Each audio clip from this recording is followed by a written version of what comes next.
Pop Cult Pod. This is a broadcast from an undisclosed location in Ireland known as the Pop Cult Compound, where they're crazy for film, television, video games, and much, much more. Speaking now will be the cult leader, Tompott, the host of the only podcast with an actual cult following. The Pop Cult Pod. I want Spider-Man! Well, if the last few weeks have taught us anything, a lot of people want Spider-Man, which we will get to. Don't worry, that's pretty much the big story. We're going to cover that at the very end of the show. And I guess aside from that, we need to do a Bachman Turner overdrive on it. Is that the name of the people who wrote Taking Care of Business? I don't know. The saddest part of this is I don't write the intro. I don't script it. I write the news. Everything else is improv. Or I guess it's just laziness. I think it's improv if there's some skill to it. And I had to look up who wrote that song. And I've forgotten it already, but I think it's something like that. So I'm just going to say BTO. We're going to take care of business like BTO style. I'm back to the compound. This is Tompott. That whole thing is over, hopefully, for now. So you're not going to get any imposters. I'm going to be able to record here. All is good and right with the world. For now. Or is it? Yes. Okay. Back to business. By business, I mean we're going to get down to the movie news, and there's a hell of a lot of news to discuss. So here we go. Let's get ready for some new news. Yeah, that's right, dramatic music, because we got a lot of drama in the movie world. Or do we? Because there was no drama around this announcement, and that is the return of The Matrix. Yeah, that's right. You thought we left that behind in the early 2000s, didn't you? Well, break out your sunglasses and your creepy leather flasher coats, you fucking weirdo. Because The Matrix is coming back, apparently. And it's The Matrix 4, obviously that won't be the title, it'll be like something, because we had The Matrix, we had Matrix Reloaded, Matrix Revolutions. Guess it's going to maybe it'll take that team. The Matrix Rebooted would be a perfect title because it would actually work, but I don't think the Wachowskis have that level of self-awareness. You know, I think they'll enjoy having something a bit more metaphysical or metaphorical, or they'll probably look at some anime and steal an idea from that. Ooh, I told you there'd be drama, didn't I? I don't know. Matrix, really, we're doing The Matrix again. That'd be a good title. Matrix, ready or not, here comes The Matrix again. Okay, Matrix Reeves, as in Keanu. He's in this movie, he's back. And that is pretty much most of the news we got. Very little news except for Keanu Reeves is back. Carrie-Anne Moss is back. I don't know if they survived the events of the last movies, because I've never seen the Matrix sequel. I've seen the first one a lot. In fact, I even saw it like in cinemas a couple months ago, month and a half ago, for the 20th anniversary. But I tried watching the Matrix sequel once, fell asleep halfway through, and I was like, yeah, that seems to live up to its reputation. The Matrix Reputation. That's another title you can have. If anyone wants to just buy all these domain names, I'm sure Warner Brothers is going to pay a hefty sum when they actually call it something like that. They got two writers to help along with this. Alexander Hemon and David Mitchell. They're both getting credits on screenplay. Now what's odd about this, and I don't know if it's odd, neither are actually really known for their screenwriting credits. Hemon is probably best known for his books Nowhere Man and The Lazarus Project, and Mitchell wrote Bone Clocks, which was longlisted for the Man Booker Prize, and of course Cloud Atlas, which I think was shortlisted for the Man Booker Prize. Man Booker Prize is basically one of the most prestigious awards you can get in writing. Of course, because he's adapted Cloud Atlas as well, back in 2012. Now, they're both credited. We're working on the same episode of the Wachowski series Sense8 as well. So, they do have some credit, it's just they're not known for that kind of thing, you know. It was surprising. But from what I've read of the plots of their books, it seems very much in line with, something the Wachowskis would do, which kind of messes with your head, man. That shows how stupid I am. I'm not smart enough to write the screenplay for The Matrix, because that's all I could think up. I couldn't think up like metaphysical or metaphorical or clever. You know, those fancy words. The movie is set at the start of next year. It's going to start filming, apparently.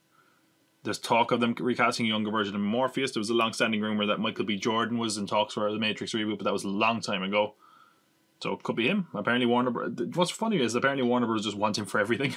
Like anytime there's a movie, they're like, hey, we could get Michael B. Jordan for that role.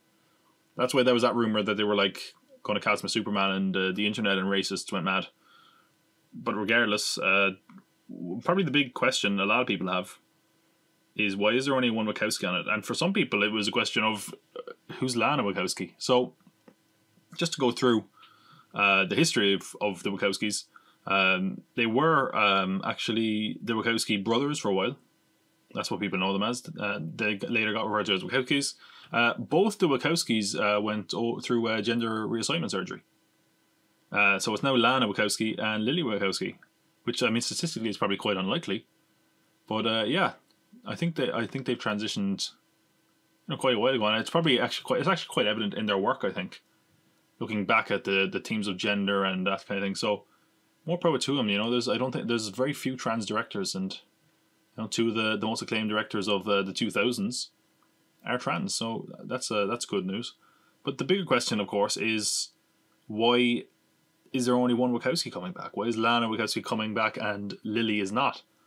Well, what it is basically, there's no drama here. I really shouldn't have used that dramatic music, should I?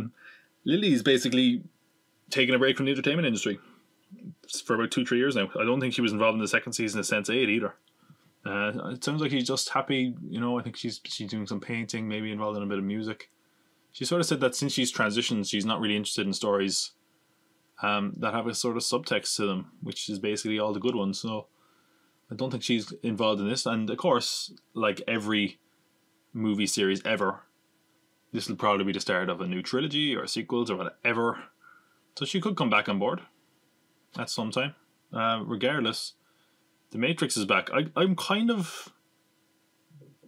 It's good, right? It's good that The Matrix come back. I think now is a really interesting time to come back to The Matrix.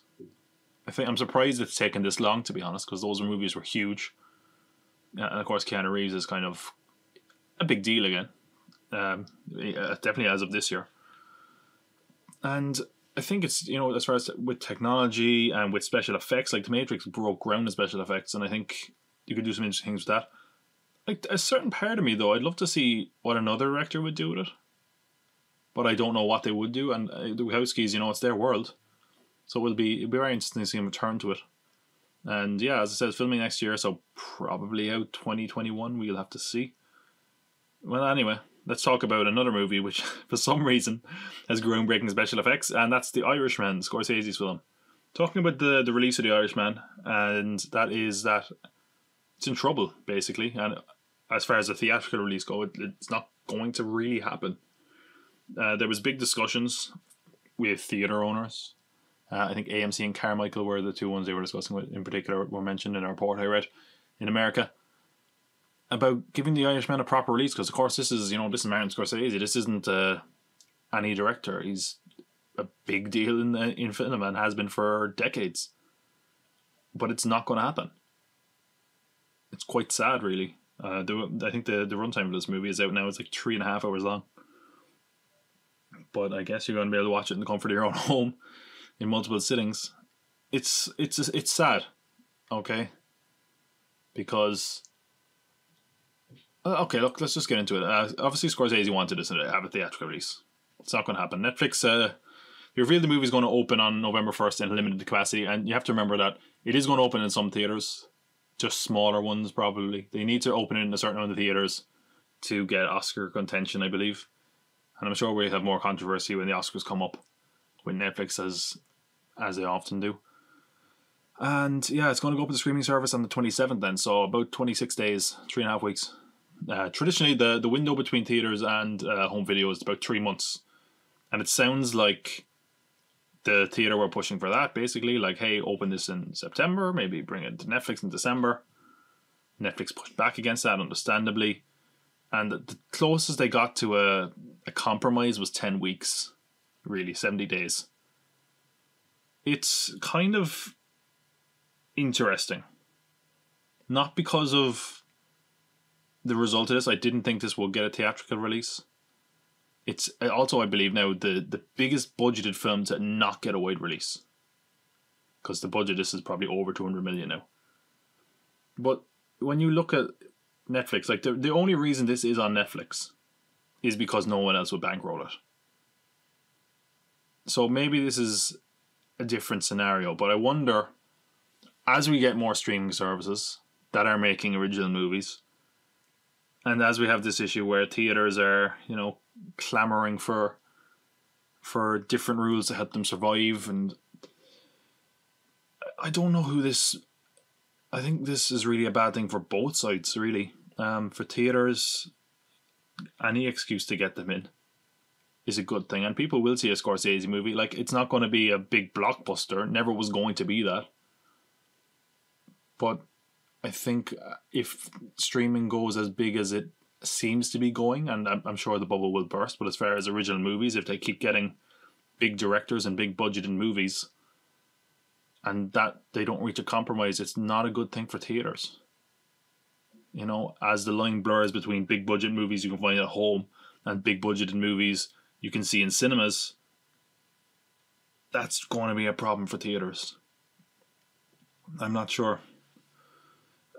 It's a shame, really, just because Scorsese is such an influential name and such as one of the last real directors, I would say. That sounds like a harsh critique against modern directors. I don't mean it as that. I just mean he's one of the few directors who has this legacy around him that is still making films, and it's not getting a theatrical release. And it's sort of sad, like I said. But I think there's probably blame at both sides to a certain degree. I don't know what the fallout of this is going to be. Are more directors going to go to Netflix because they get basically a blank check? And what does that mean for theaters? There needs to be some compromise, but I don't know what it is. I mean, even let's put it this way, right? 3.5 weeks. Even if you got 4 weeks. R-rated movies, a lot of the time, they're not really they'll do their big business in the first few weeks. 4 weeks is fine. And I do see the point that people might say, oh, well, people aren't going to go to cinemas when it's coming out to Netflix in 4 weeks, but just do a very limited rollout. I think maybe Netflix would even pay for the rollout. No, it doesn't make any sense either for them, I guess. I don't know. It's a complex answer. I think it's going to get more complex as that line blurs. But hey, enough talk about that, because it's kind of sad. It's actually, I guess this might be the first Scorsese film to not hit theaters, right? In about 30, 40 years. But oh my god, 3.5 hours. A certain part of me, I really want to see this in cinemas, right? I really do. But 3.5 hours. I don't know.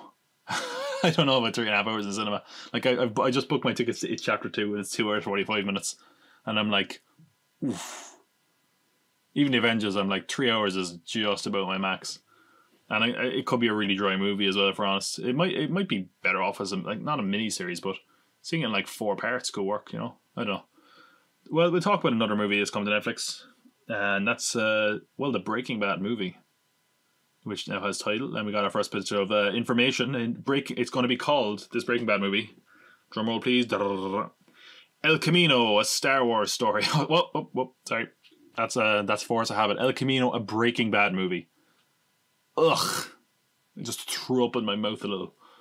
El Camino, a Breaking Bad movie. I hate this trend, man. I hate spin-offs that have to really batter you over the head with hey, it's set in this universe. Solo, a Star Wars story. Fast and Furious presents Hobbs and Shaw. God, I don't know. I get it, but it really, really, really annoys me more than it should. That being said, I don't really like El Camino as a title. As far as why it is that title, okay, look, spoilers for Breaking Bad. I guess skip ahead maybe 2 or 3 minutes. 3 minutes, I'll say. I don't get why I have to say that. I mean, it's been a while. But if you're still, for some reason, haven't watched Breaking Bad, go watch Breaking Bad. El Camino. The El Camino is the car that Jesse escapes from at the end of the series from the white supremacist Nazi meth dealers. That's kind of the last we see of him is jumping into the car, basically breaking down the gates and driving to freedom. And the movie's going to pick up after that. So that's why it's called El Camino. Camino means road, so I mean, it kind of hints at, I guess, the the kind of being on the run kind of thing. I know you feel, Jesse. The movie is going to what was that? The movie is going to debut on Netflix October 11th. So really, one thing I would say about Netflix, one thing I do like about Netflix, is that it's like, here's a movie. Oh, it's out next month. It's not like, here's a movie, and you'll see it in a year and a half, 3 years if you're New Mutants. Actually, you know what? I'm going to come back. I'm going to just throw in a bit of New Mutants news after this, so I can get the spoiler people back if somehow people skipped it. The short teaser for this, and it gave us no real information. The short teaser was Skinny Pete, who, kids, Jesus Christ, don't do meth. Skinny Pete is not looking great. Skinny Pete has aged like a decade, and actually maybe it has been a decade. I don't know. It's been a while, but yeah, he's looking a bit rough, unfortunately. Sorry, Skinny Pete. You're starting to look like Skanky Pete. The whole teaser is basically him just being like, I don't know where Jesse is, man, but I saw the news and he is imprisoned. And if you think I'm going to put Jesse Pinkman back in a cage, you got nothing coming. Even if he was there, I wouldn't tell you. And yeah, and if you ever need to recast Skinny Pete, dude, Vince Gilligan, just contact the podcast. I'm well able to do it. I'll throw on a beanie. I look like shit too. That's all we know. Which, to be honest, I'm kind of happy about. I don't even know, like, I'm sure there will be another trailer. I don't know if I'll even watch it. The Wikipedia page for this movie is hilarious. It's like, El Camino, Breaking Bad movie, the plot, which is basically, a young man looks for freedom. And then it's like, who's in the movie? Skinny Pete and Jesse. The only two people that could possibly be in the movie so far are in the movie. But yeah, really excited for this. I might try to I don't know, it's hard to know if I can get a Breaking Bad rewatch in. But it's very, very tempting. Very excited for this. There is, of course, the little bit in the back of your head that says, "Oh, they're going back to the well. Please don't leave it. Don't screw it up. Don't screw it up. Don't screw it up." But Better Call Saul was very good, so I guess I give them the benefit of the doubt. And even if it's not great, it's a movie, separate to the series. Who cares? Just write it off in your head. As long as they don't do anything too drastic, I think it'll be fine. Okay. Well, speaking of things that are very, very drastic, let's talk about... I should really leave this to the end. Because it's going to make me angry. I'm going to talk about that New Mutants news, which I don't have written down. I just want to talk about New Mutants before I get into this, because I need something to laugh about before I get angry. New Mutants, they apparently have cut it to a point where it's decent. I think they did test screenings and it's not bad. What's baffling and hilarious is that they've cut out any mention of X-Men. They've cut out any mention of mutants. Yeah. They cut out any mentions of mutants in a movie called New Mutants. How is this going to work? Oh, I can't wait for that movie, to be honest. I'm sure it'll be bad, but it's going to be a fascinating sort of bad, right? Where you're like, oh my god, they changed the character's name. It's like a knockoff X-Men movie now. But yeah, who knows? We don't know where that's going. I'm assuming it's going to Hulu. We still have no information on it. I think the longer they wait, the worse it is, to be honest, because that has, this is the last gasp for the X-Men universe. If they release it eventually, it's like they're adding time to when they can probably reintroduce the X-Men. I think they'll really bury this on Hulu, no promotion at some point. But regardless, let's get on to the news that I said that's going to make me angry. Okay, let's see if you can guess why it makes me angry. Let's make a game of this. Let's have a bit of fun with this news that pisses me off. Okay, and we'll see if you can piece it together bit by bit. So this was first reported by Collider.com. Richard Linklater, of course, director of Dazed and Confused, Slackers, independent darling, is set to produce an adaptation of Merrily We Roll Along, a musical by Stephen Sondheim. And here's the plot, okay? This is taken from Wikipedia. This is the plot of the musical. Pay close attention. Franklin Shepard, who, having once been a talented composer brought on musicals, has now abandoned his friends and his songwriting career to become a producer of Hollywood movie. Like the play, the musical begins at the height of his Hollywood fame and moves backwards in time, showing snapshots of the most important moments in Frank's life that shaped the man he is today. Okay. Nothing to piss me off there yet, is there? I don't know. Do you know what? I'm probably overreacting. Everyone else was like, yeah, so cool. And I'm like, ah! Okay, so the play. Now, keep in mind, as I said, it's adapting a play, adapting a musical. So this goes for the play, but we'll get to it. And they might update the time period, but the play takes place over a course of 20 years, between 1957 and 1976. Have you figured it out yet? Have you pieced it together yet? Richard Linklater is directing a musical film? Okay, well, no, okay, haven't got there yet. Richard Linklater, by the way, director of Boyhood. That's another hint. He's reportedly cast Ben Platt, probably best known for his work on Broadway, and Beanie Feldstein, best known for Booksmart. Okay, have you figured out the story yet? None of this is the story. This is just set dressing for the bomb I'm going to drop on you in a sec, if you haven't figured it out. Richard Linklater, director of Boyhood, took 12 years to make. Making a musical. Takes place over the course of 20 years. He intends to stick to the 20-year timeline, and apparently it's going to film this over the course of 20 years. Holy. Okay. Right. Richard Linklater is 59, by the way.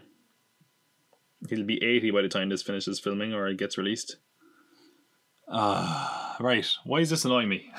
It probably doesn't annoy you, right? Boyhood was an interesting experiment, right? Hey, 20 or 12 years. Interesting. You see a boy become a man. Interesting.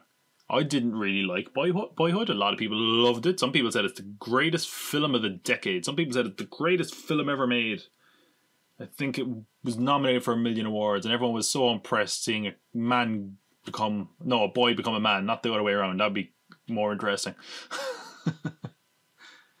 I don't know if I'm a big Richard Linklater fan anyway. I don't know about kind of all these coming of age stories and every character just becomes, a pot smoking guy who wants to do what he wants with his life. He just becomes Richard Linklater basically. And hey, it was an interesting experiment. But the thing with Boyhood, and I wonder, I have to look into this with Boyhood, right? Took 12 years to make. It feels like to me, like, was the story in place beforehand or not? Because nothing really happens in Boyhood, and like the people that really love it are like, that's just like life, man. That's just like life happens along the way, sometimes there's stories and sometimes it's good and sometimes it's bad, man. That's my life. I'm a boy too. I had a boyhood. Cool. What does it add to the narrative? Actual aging. That's the question I'll ask. I don't know if anyone's ever given me a satisfying answer. And if you're doing this with watching, a child grow up, interesting. Cool experiment. If you're doing this with two people who are already grown up, and yeah, they're going to go from their late 20s or their 30s to their 50s, that's fine. But it's not that interesting. And if you're telling a story over the 20-year thing, like what benefit is it doing it in real time? Especially because it's a Broadway play. If they can do it on stage successfully. I don't understand why you would do this, really. Maybe he's just like, I can get a paycheck for 20 years, awesome. Maybe he really is a slacker, that Richard Linklater, I don't know. Yeah, it annoys me. I'm not going to lie, it really annoys me, because the worst thing is that everyone is holding him up like he's this genius. He's like, I'll film it in real time. What if the movie sucks? That would be the best thing ever. If an 8-year-old Richard Linklater showed up to the 2040 Oscars and they were like, hey, way to go. But that movie sucked. You dedicated a quarter of your life to this awful movie. Oh, God. The Academy are going to just suck this movie off in 20 years. Seriously, you might as well just engrave it on the Academy Award for 2040 as Best Picture. Or at least just have it in the nominations now. Someone go to Wikipedia, go to the 115th Oscars or whatever it is, and just write Best Picture nominees. Richard Linklater's film, I've forgotten the name of it. Like The Way We Move Along or something.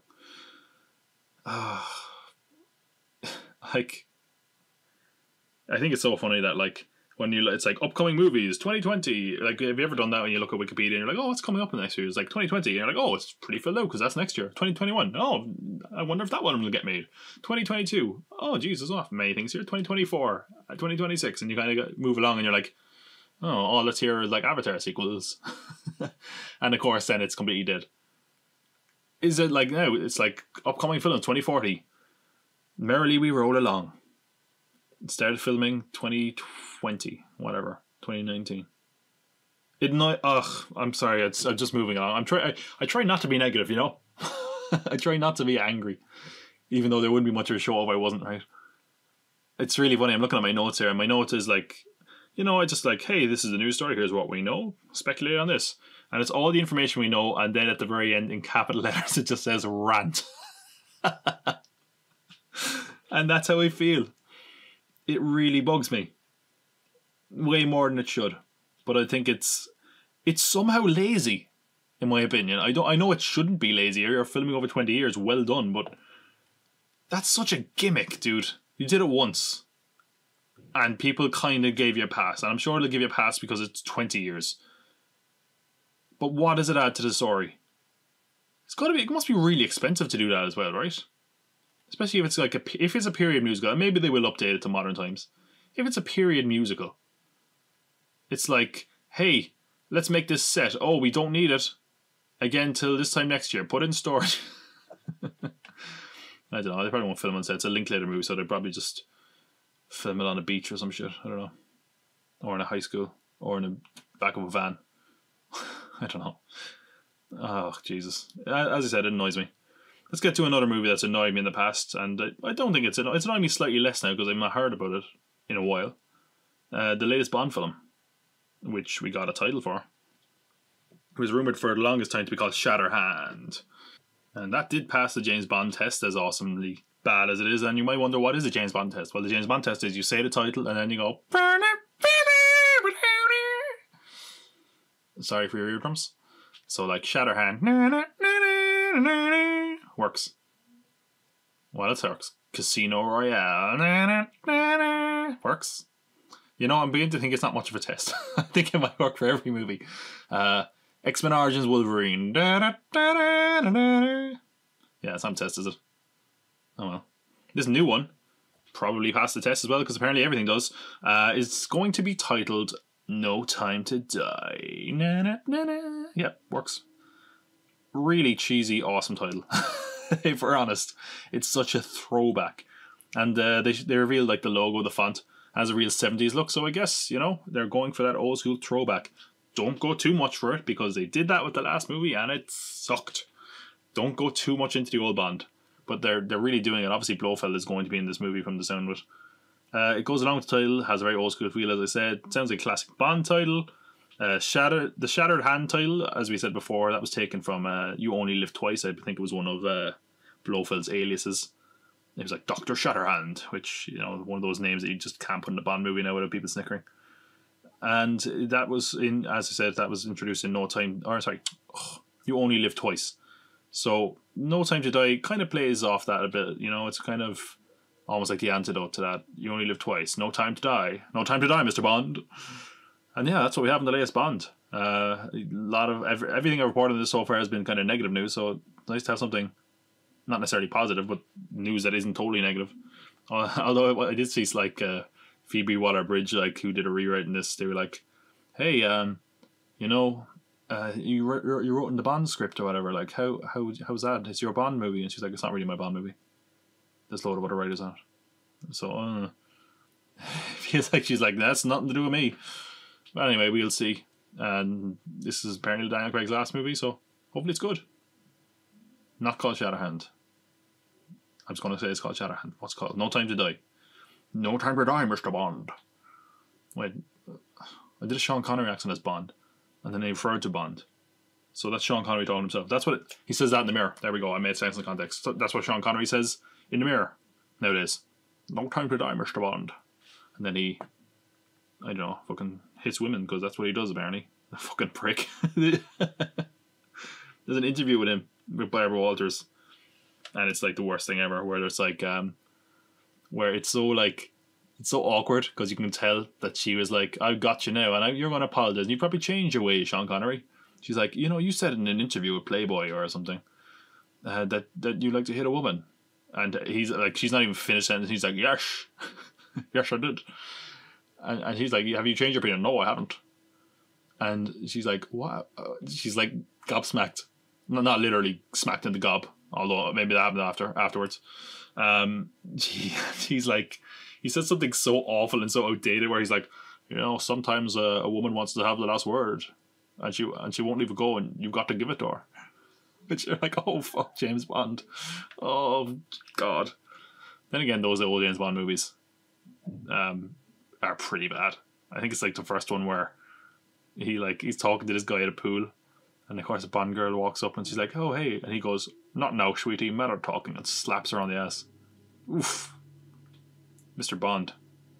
Maybe it's time for you to die, huh? Time's up, Bond. Cancel James Bond. And of course we also have that rumour that apparently a woman is going to take up the role of James Bond, which everyone freaked out about and overreacted about, which is really just she's going to be a 007 because James Bond retired, and then James Bond will come back and take his number, presumably. Chill the fuck out, people. Alright, on to our next news story, which is another massive undertaking of a story with D23. This is, of course, I can't call it a fan convention. I guess it's just Disney's convention, where they roll out the red carpet and every celebrity ever is there.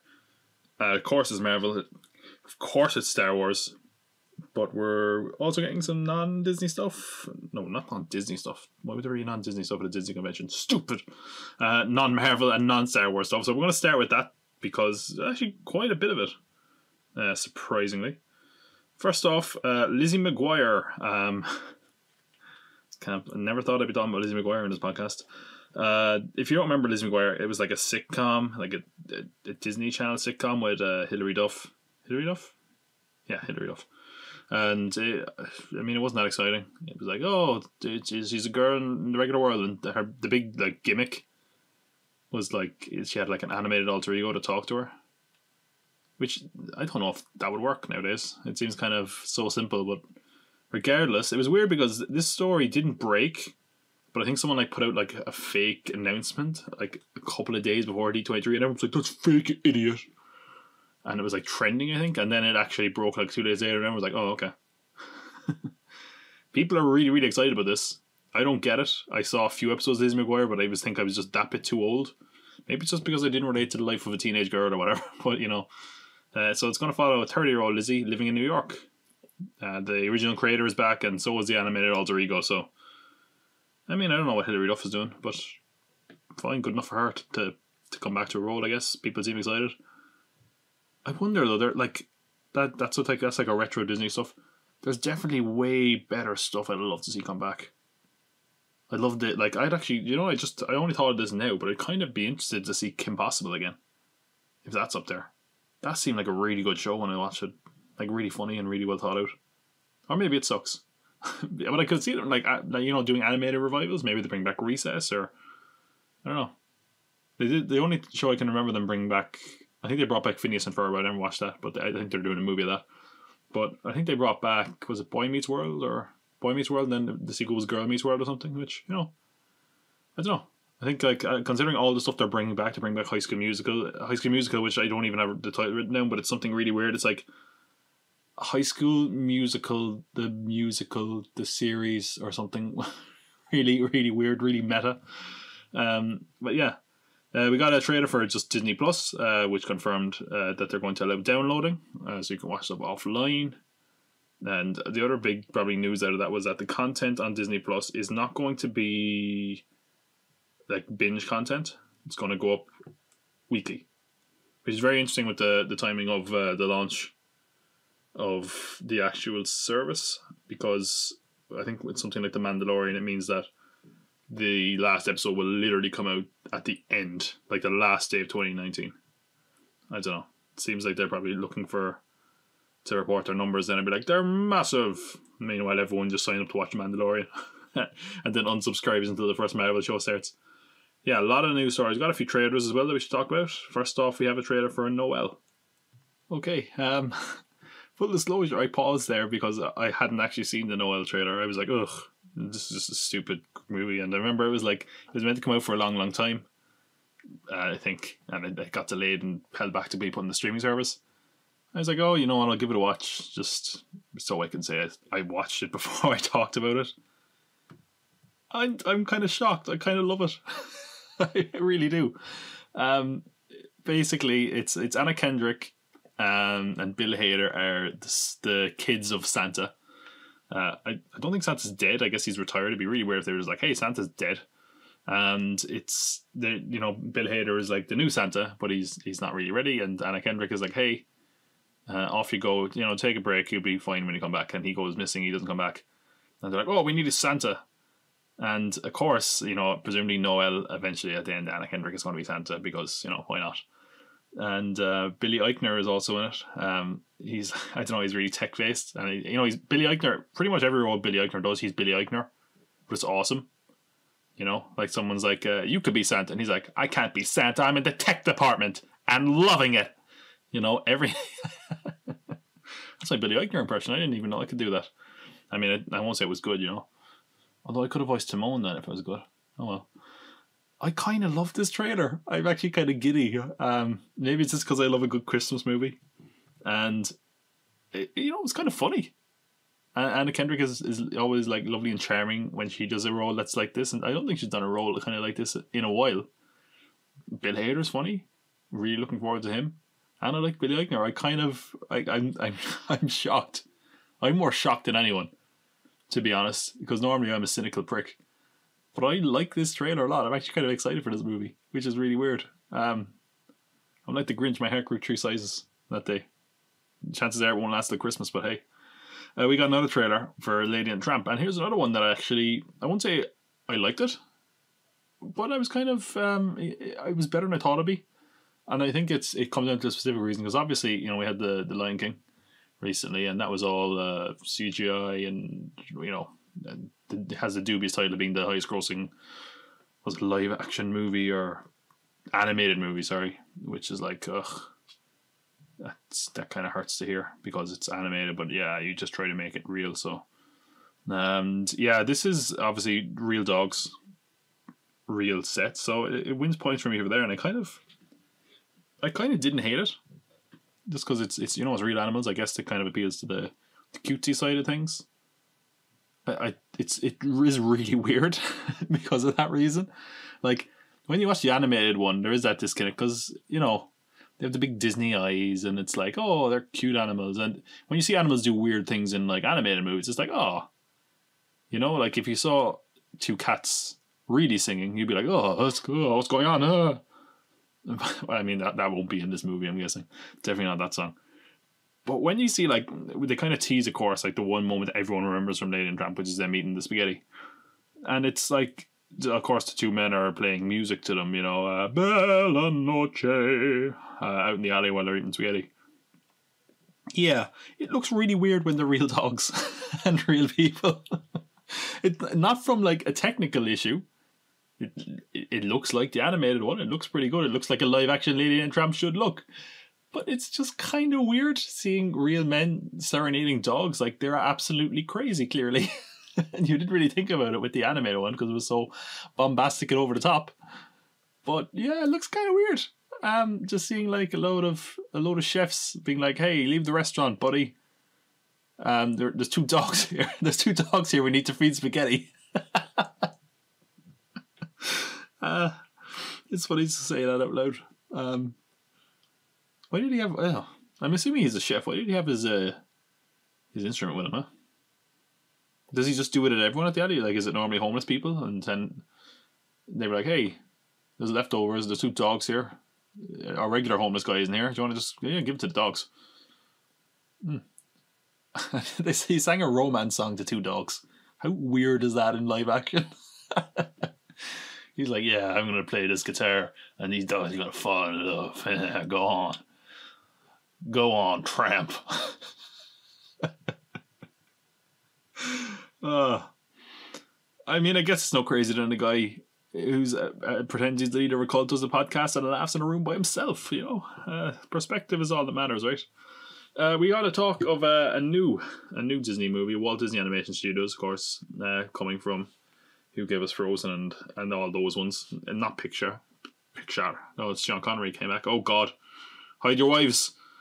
Not because of any romantic reasons. He'd probably not apologise for slapping them. Unfortunately, oh, I made myself sad by saying that. This is a new movie called Raya and the Last Dragon, inspired by South Asian cultures like Vietnam and Thailand were the two examples I saw. It's directed by Paul Briggs and Dean Wellens, and it's written by the Crazy Rich Asians screenwriter Adele Lim. Which, wow, that came around very quickly. Crazy Rich Asians isn't even that old. I guess maybe she has a lot of screenwriting credits, I don't know. The film's going to star Cassie Steele, which is a badass name, as the voice of Rhea, with Awkwafina voicing the dragon Sisu. It takes place in Kumandra, where 5 distinct clans form the land of the dragon, but dragons are long gone, and Kumandra has been invaded by a dark, sinister force. Rhea is a lone warrior on her quest to save the world, determined to find the last dragon, who she believes has the power to save Kumandra. It's coming out November 26, 2020. There's concept art online, which didn't give away much, to be honest. They showed, I think, a bit more to people in attendance. The only reaction I got from anyone was like, the dragon is huge, which like, alright, fine. I don't know. I could see maybe a teaser trailer coming up with this when Frozen 2 drops. You know, it's about a year out. Kind of makes sense. I don't know though. Looks fine. Sounds fine. They, of course, we just had a whole trilogy of How to Train Your Dragon movies, so maybe hopefully they can distinguish from that a bit. But you know, the Walt Disney Animation Studios actually done very well lately, so can't really fault them there. They peel back the curtain on the next Pixar film after Onward. Onward is coming out in, I think, March, which we'll get to in a sec. And we already knew the name of this, which was Soul. And it was weird because actually I saw this leak a long time ago. Actually, it wasn't even a leak. I think it was like some guy saw it on Wikipedia, and then when he checked it, it was no longer there. But on Reddit, he was like, I could have sworn I saw Soul, which is really, really odd. And that was before it was announced. Anyway, that's a totally minor bit of internet trivia for you. The Soul movie, that's not what it's called. It's not like the Soul Train. Soul is what it's called. Tina Fey and Jamie Foxx are going to lead the voice cast. John Batiste, who, if you probably know that name, I believe he's like the band leader on the Colbert Show, will lead the music, and it's very oddly getting a score from Trent Reznor and Atticus Ross, who do great scores, but generally they work on like Derek Fincher movies and stuff, you know. But yeah, this is going to be directed by Pete Docter, who gave us Inside Out and Up. It does seem in some ways like not like a sort of spiritual successor to Inside Out. That's just looking at the animation and kind of a vague bit of what it's about. The film, which speaking about what it's about, it very vaguely just said, "Why am I here?" is the question that's kind of central to Soul, and it's a film that's going to explore where souls come from. So while Inside Out was more, you know, the feelings and emotions, this is more a kind of metaphysical concept of the soul, I guess. And I was going to say that sounds very complex for for a Pixar movie, but then again, Inside Out was pretty complex when you get down to the psychology behind it. For the movie, Pixar dreamed up You seminars, which are where souls learn personalities and hop into people's bodies as they graduate. The film's lead character, Joe Gardner, Jamie Foxx's character, is a music teacher who gets his dream music gig but takes a wrong step, and his soul leaves his body as a result. He ends up at the You seminar. Joe will adventure through the cosmos to find his way back. I hope that made sense to you. It didn't make any sense to me. That's what I saw written down somewhere. The You seminars where soul learn personality. Okay. Okay, right. So actually that kind of sounds a little bit like Coco. So basically this guy Joe, I bet you I was just reading out loud, and everyone that listened probably understood exactly what I said, but I just was reading the words passively, not even paying attention. So basically Joe gets separated from his soul, and the soul goes to this You seminar, which is where your soul learns its personalities. So weird concept, but okay. And yeah, sounds, you know, interesting. We'll see how it goes. You know, it's Pixar, so it's definitely worthy of mention and worthy of probably seeing, to be honest. We got our first look at, oh god, this fucking movie. It doesn't annoy me that much, but it's really stupid in my opinion. Cruella. This is the one starring Emma Stone. It's been described in a lot of ways. The word that they keep throwing at us really frustratingly is punk rock. Punk rock Cruella movie. Yeah, a movie about a woman who fucking skins Dalmatians. Punk rock. Oh god. It's a 70s set prequel. It comes out in May 28, 2021. We got our first image, as I said.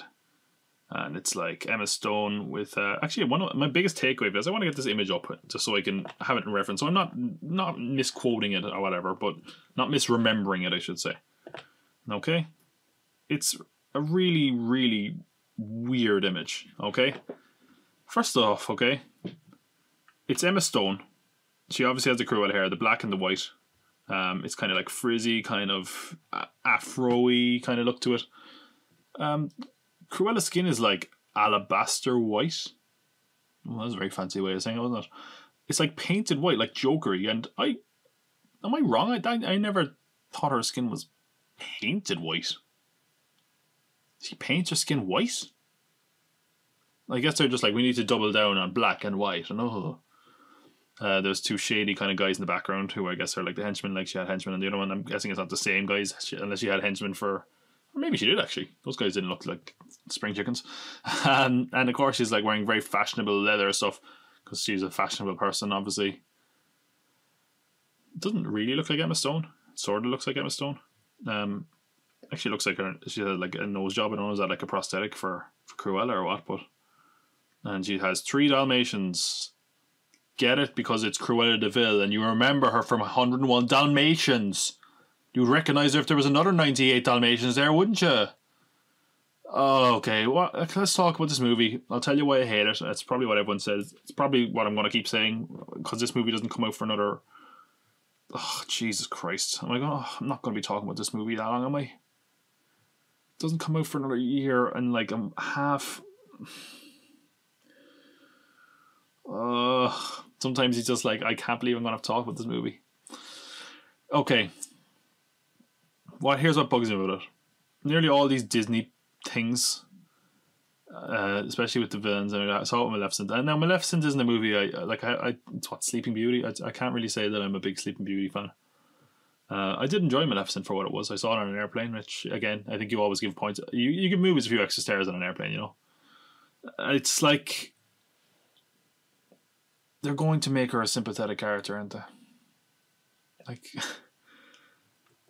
Like you don't make a movie with Emma Stone as the lead and make a whole movie centered on her and not make her somewhat sympathetic. And it's going to be so bad when they do it, because this is a woman that wanted to skin 101 dogs, not just dogs, puppies. Or maybe it was two grown-up dogs, but I think we're splitting hairs here. Okay? Just to be clear, she was like not 100, 101. 100's not enough. What? It's like... Oh, like, okay. Let's take bets now. We're a year and a half away. It's not going out for May 2021. The end of May 2021. Assuming I'm still doing this podcast then, which I'll completely forget. But what's her origin story going to be? What's going to be the traumatic moment that turns her evil? I mean, she already looks evil, let's be honest. But is it going to be a dog bit her once? Or is it going to be something so soppy like she had a dog and the dog was taken away from her? Because everyone who does that ends up being like, oh, I'm going to skin every dog as a result. I don't know. I mean, I will say, right? I don't like the concept of the movie. I hate that they're like a punk rock Cruella movie, because like that's just marketing at worse than the laziest, isn't it? If this was like a photo shoot, I would love it. I think like the costume looks great, the makeup looks good, and the hair looks good. The movie in general is a disaster in my opinion. It's a stupid idea. But like if they just did a photo shoot with like, oh, we got these A-list characters and we're doing like, oh, what happens if Disney villains were good or whatever, it'd be cool, because it looks pretty cool. But the concept of the movie is stupid in my opinion. Muppets, they're confirmed to be on the streaming service in the shape of a short-form unscripted series titled Muppets Now, and they've teased some celebrity guests already. That's pretty much all we got there. I'd like give the Muppets something proper to do, man. I'd love to get a proper new Muppet series. It'd be great. I mean, they did that one a couple of years ago, and it was kind of weird. I was like, oh, it's like these Muppets are having sex. This is kind of, I don't want to think about Fozzie Bear's dick, you know. Waka Waka. The War of the Corny, Jeff Goldblum. We got a trailer for that. I don't know what I don't know what this is. I don't know what I watched. I'm totally here for it. There's a certain magnetic power that Jeff Goldblum has, where he can be doing nothing, and it's fascinating. Like, watch any of his interviews on Conan, and he's just rambling about nonsense, and it's amazing. He should do like one of those things where he just talks you to sleep, because it would always work for me. Jeff Goldblum, the world going Jeff Goldblum, it was really weird. It's just like, I'm assuming Jeff Goldblum is like, it's an act, right? Like, he must be acting to a certain degree when he has this like public persona, because otherwise the man has the most sheltered existence of any person ever, or else he's got a horrific memory, because he just sees everything. He's like, well, what is this here? Well, I had never seen this before. Cosplay. But it's kind of charming. And yeah, I don't know how structured it is. Like, is it structured in episodes? As like, oh, here's one topic where you'll go here. I don't know. This is seems like a very zen show you kind of get into, you know. But yeah, it's kind of odd. They showed off some footage from Onward as well. It got a great reaction. The trailer didn't do much for me, but, you know, again, Pixar, and the footage was apparently very, very good. Let's get to Marvel before we get to Star Wars, and then we will get to Spider-Man. The Marvel stuff is... some people were pretty pissed off, actually, at the Marvel stuff, as far as what we got, because there wasn't much there. They kind of expected more. We got more casting for the Eternals. These are pretty key roles, and one in particular is quite a big deal. Gemma Chan, who was actually in Captain Marvel, but honestly, she was covered under blue makeup. You barely would have noticed her. She barely had any scenes. She's been cast as Cersei. Cersei was a role that we all knew was coming, because she's such a key Eternal. Generally, I think she's in love, or she's married to Icarus. I think Icarus is being played by Richard Madden. Although the rumor is that the lead character of the Eternals is gay. So, I don't know. Maybe it won't be him, I'm not sure. But regardless, Gemma Chan is playing Cersei. This is the role that everyone thought Angelina Jolie was going to play. Gemma Chan's probably a better choice. To be honest, that's not a commentary on acting. I think it's just... I think it makes sense to have her as Cersei. She just kind of looks the part perfectly. Barry Keoghan, fantastic Irish actor, is going to play Druig, another Celestial. So yeah, massive cast in this, dude. It's crazy. Stacked cast. And yeah, so many people that I'm like, there's no way some of these are going to get decent screen time, but hey. We got Kit Harington. This is a really weird one as well. It seems more and more, it's like we get a rumor, and then the next day it's like, oh, here's the official thing. It's kind of annoying, actually. Kit Harington, we heard he was going to join the MCU. He is playing the role of Dane Whitman. Who is Dane Whitman? He's better known as the Black Knight. Role we heard rumored about for a while. And what do we know about the Black Knight? Who is the Black Knight? In case you're like, who? Black Knight? Isn't that like fucking Martin Lawrence? Yeah, remember that movie?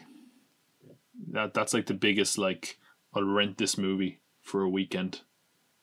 And I'm 12 years old. And that was the best movie ever.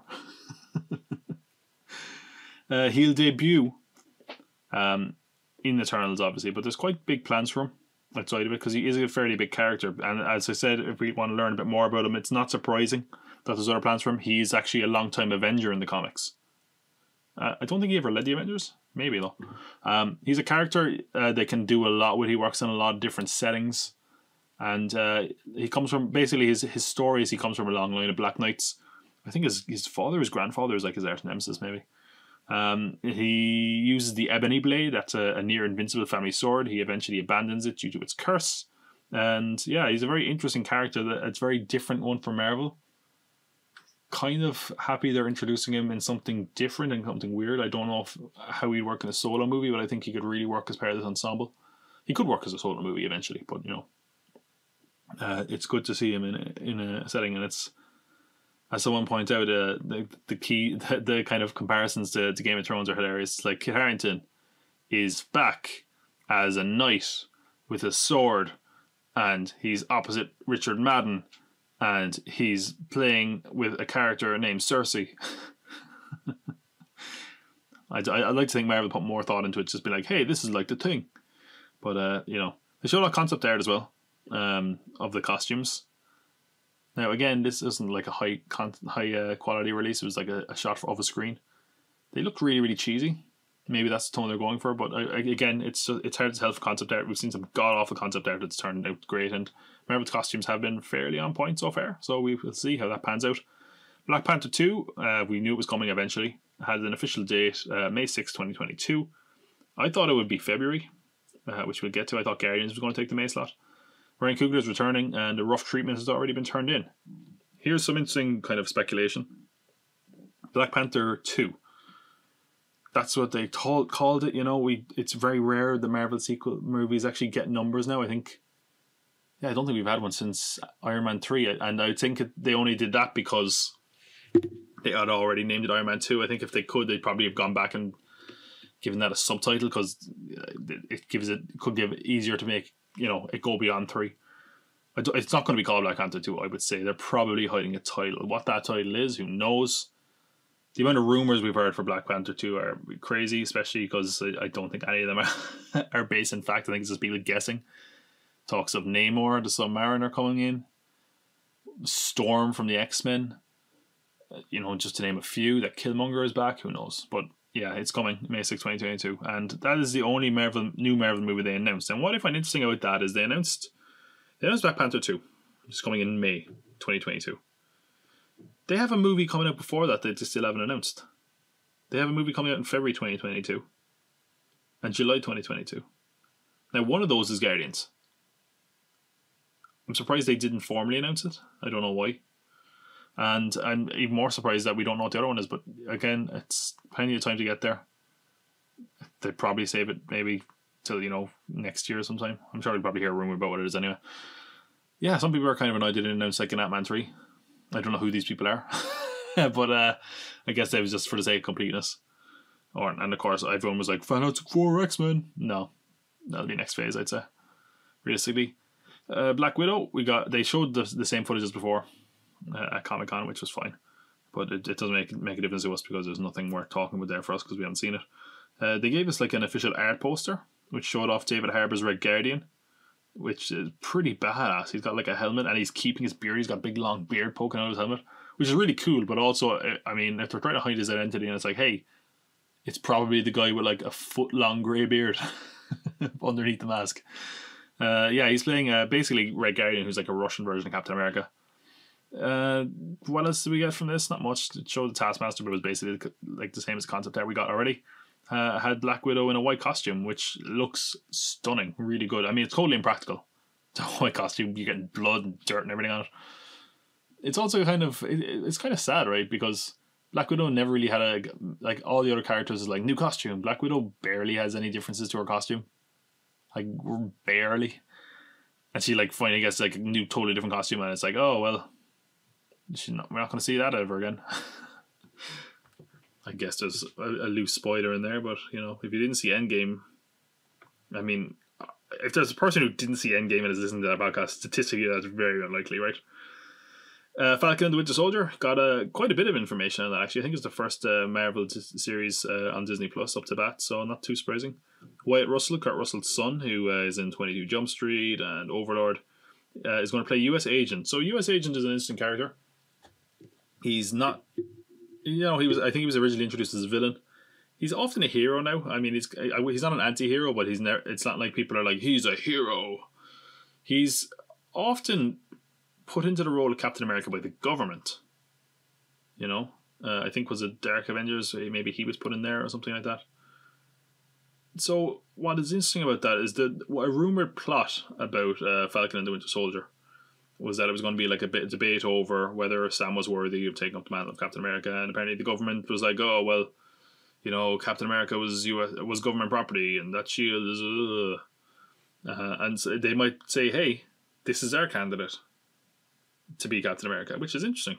It's an interesting dynamic. I don't know what you do with US Agent outside of that. Well, But maybe see if they decide ever to do Dark Avengers, but I don't know. That could be. I mean, that could be thrown into, or Thunderbolts maybe, but he's not that good in this. I don't know. Dark Avengers. Before all the Spider-Man stuff, I might have thought that was more likely, but you know. Well, it's about this show. Well, Emily Camp is back as Sharon Carter. That got confirmed. That was long rumored, and you know, makes sense. Totally obvious, to be honest. WandaVision. The more I hear about WandaVision, the more I'm like, this might be the series or might be the property from Marvel I'm most excited for. Because it's like, it's just insane. It's so weird. I want to know what this is. They showed a concept trailer, which was basically like double down on the idea of that sitcom it was. And I will say, check online. A fan remade this and apparently did a fantastic job. Certainly, I get what they're going for off his work, so check it out. The trailer, it's like clips from the Dick Van Dyke Show and it's mixed with clips from the movies of Wanda and Vision. And it like gets slightly more sinister and intense as it goes on, which makes sense. It's maybe like Scarlet Witch is imagining this normal domestic life, and slowly as she sinks into that actual like fantasy, reality drifts away and gets more sinister, and who knows. Fascinating idea. Sounds a little bit like Legion. What we will see. It's I'm really weird because like people always say like Marvel don't take risks or whatever. Oop, knocked something over. People say Marvel don't take risks, which I mean, you know, to a certain degree, that there is probably an argument to be made for that. This only works if you take risks. So I think this, you know, this is going to be a swing for the fences now, because at the end of the day, it's not a streaming service. Who cares? They can probably just ignore it if they need to. Vision is dead still, so maybe they'll bring him back. I hope they don't just like bring every character back, but it's starting to look like they're bringing back a lot of people. Oh well. We had a concept art poster for this as well, which is so cool. I really liked it. It's like a kind of really saccharine kind of post, like, you know, when you like see an old magazine and it's like an ad for cigarettes or cars or something, like in Life magazine. It's like them just sitting on the couch, 1950s style, kind of painted, and you see like in their shadow, it's like Vision, and Scarlet Witch in their costumes, and Scarlet Witch actually looked like she had the headrest, so, and the headpiece. I think you could definitely do that on the streaming service if nothing else. But we got a lot of casting for this as well, and it's casting I kind of dig, because it's bringing characters into it that, you know, you wouldn't really have much use for in the movies, you know, which was Kat Dennings is back as Darcy. I like Kat Dennings. She's pretty useless in those Thor movies, and she's pretty annoying. But it's been so long now that I think you can kind of redraft that character as that being a bit more mature. So we'll see how that goes. And if you're doing a sitcom, you know, she's you know, no stranger to sitcoms. Randall Park is going to return as Jimmy Woo. He was, of course, in Ant-Man and the Wasp as an FBI agent. And Catherine Hahn has joined the cast as, well, they have not said who she's playing, but she's a nosy neighbour. So the question is, what is that code for? I wonder if it could be Agatha Harkness. That's a witch that kind of mentors Wanda. But generally that character is older. I'm actually, while I was on the run, I read the first volume of that Vision series by Tom King, which is just fantastic. He nails the character of Vision so much. But Scarlet Witch isn't in that, so, you know, they're going to have to kind of adapt it a bit more. But it's, you know, it's really, really interesting. I think they're going to take a lot of inspiration from that. Regardless, fascinating look. What is one of the weirder things that they're producing for Marvel. Loki, didn't get much information on that aside from getting confirmed that it was going to be 6 episodes, 6 hour long episodes or whatever. What If, we got a bit more information on that. It's going to be 23 episodes, which is like, whoa, Jesus, that's a lot. One for every movie, they said there, apparently. The animation was also revealed. I actually really like the animation. It's like a cel shaded kind of a look, which kind of works really well. As far as getting the likeness of their characters as well, it'll be pretty clear using that animation set. And they teased 2 scenes, one being Bucky confronting a zombie Cap, and then the episode we all knew was coming, basically Peggy Carter becoming Captain Carter, not Captain Britain. Important distinction, Captain Carter. And they showed her fighting alongside an unserumed Cap in a kind of a Hulkbuster kind of military armor, which is pretty damn cool. And yeah, I think this is one of the ones where if you don't have, like, they're kind of trying to make it like that the TV series are essential viewing if you want to stick up with the Marvel Universe. This is one you don't have to stick up with, but it sounds like it's going to be a lot of fun regardless. And of course, the massive Marvel news, they announced 3 new TV series. And not just 3 new TV series, they announced 3 new TV series with completely new characters. It's kind of strange, actually, because, you know, these are presumably not going to be around till 2022, 2021. I think that's like 4, maybe 5 Marvel series. It's so strange to be like, we're launching 3 new series, and you're not going to see them for 3 years, so sign up to that streaming service. I mean, I guess it's a bit presumptive, but I think Disney, like, even if somehow this streaming service flops, Disney have enough money where they can just prop it up and lose a bit of money and save face. And here are the characters we got. It is kind of strange. I wouldn't mind if they mix it up, whereas like new character this year, not just like 1 year of completely new characters. Because what if someone's just like, okay, I don't think they're going to be in the Marvel universe for a while. I don't need to watch this here. We got She-Hulk. I think her name is Jennifer Walters. There we go. I nearly said Jessica Walters. That's how I remember it. Jessica Walters is Lucy Bluth and the rest of the element. Jennifer Walters. She's the Hulk's cousin. Interesting character. She's a lawyer. She fights law. I guess she's kind of like the Hulk now, but she's comfortable in her Hulk form. I think it's a kind of thing of like, I'm beautiful regardless, so blah blah, that kind of thing. That's why she generally wears like skimpy outfits, and she's green because she wants to basically show off like, I'm beautiful like this, which is a good statement to have, especially in this day and age. What's very interesting is that one of her defining attributes, I guess, especially in the modern era, is that she can kind of break the fourth wall. She's aware she's in the comic. Is that going to be a factor? I don't know. Presumably they have plans for Deadpool in some form. So, is that kind of treading too much on his gimmick? Although then again, how awesome would it be if like they are both aware and then they cross over in a movie someday? That would be pretty good. We also got Moon Knight, Marcus Spector, I believe his name is. I know you said Warren Spector. I don't know who that is. I don't know why that name popped into my head. I'm going to have to Google that and make sure it's not something really weird. Warren Spector. Who's Warren Spector? Quick Google. What is his name? Warren Spector is an American role-playing and video game designer, director, writer. Why the hell do I know that name? That's really weird. That I have the guy who made Deus Ex. Okay.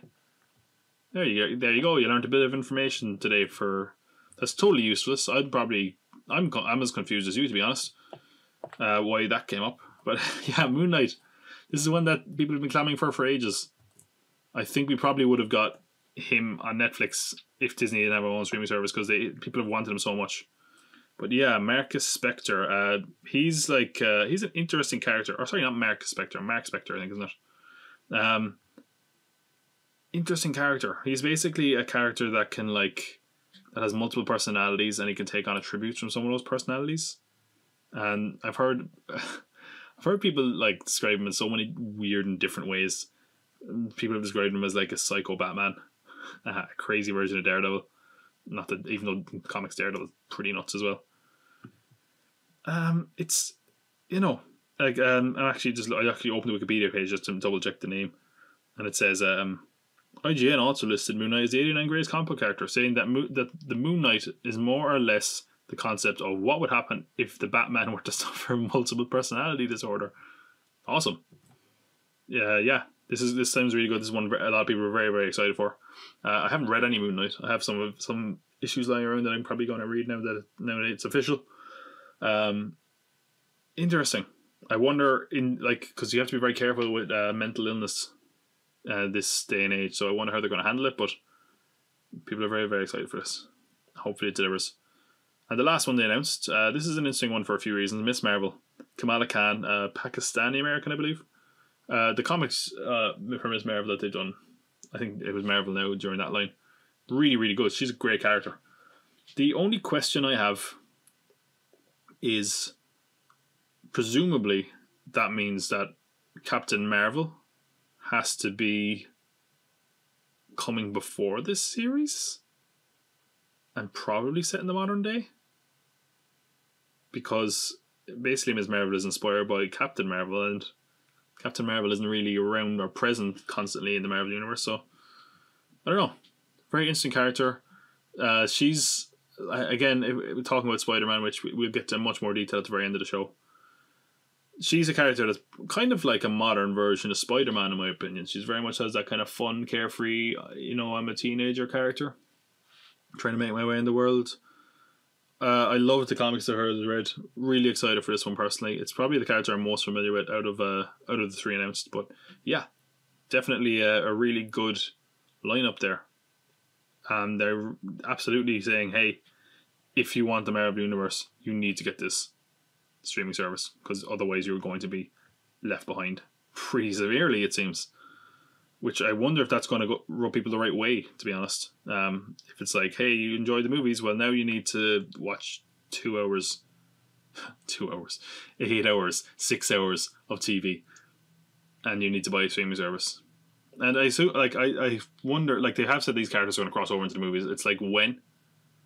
Avengers movies? Or is it just going to be like, set up on a TV show, and then they pop up in a movie? And to a certain point, if it's a really good TV show, as much as we all want them to pop up in a movie, like if you can have 8 hours of this character, or just like, hey, they're in this scene for 10 minutes.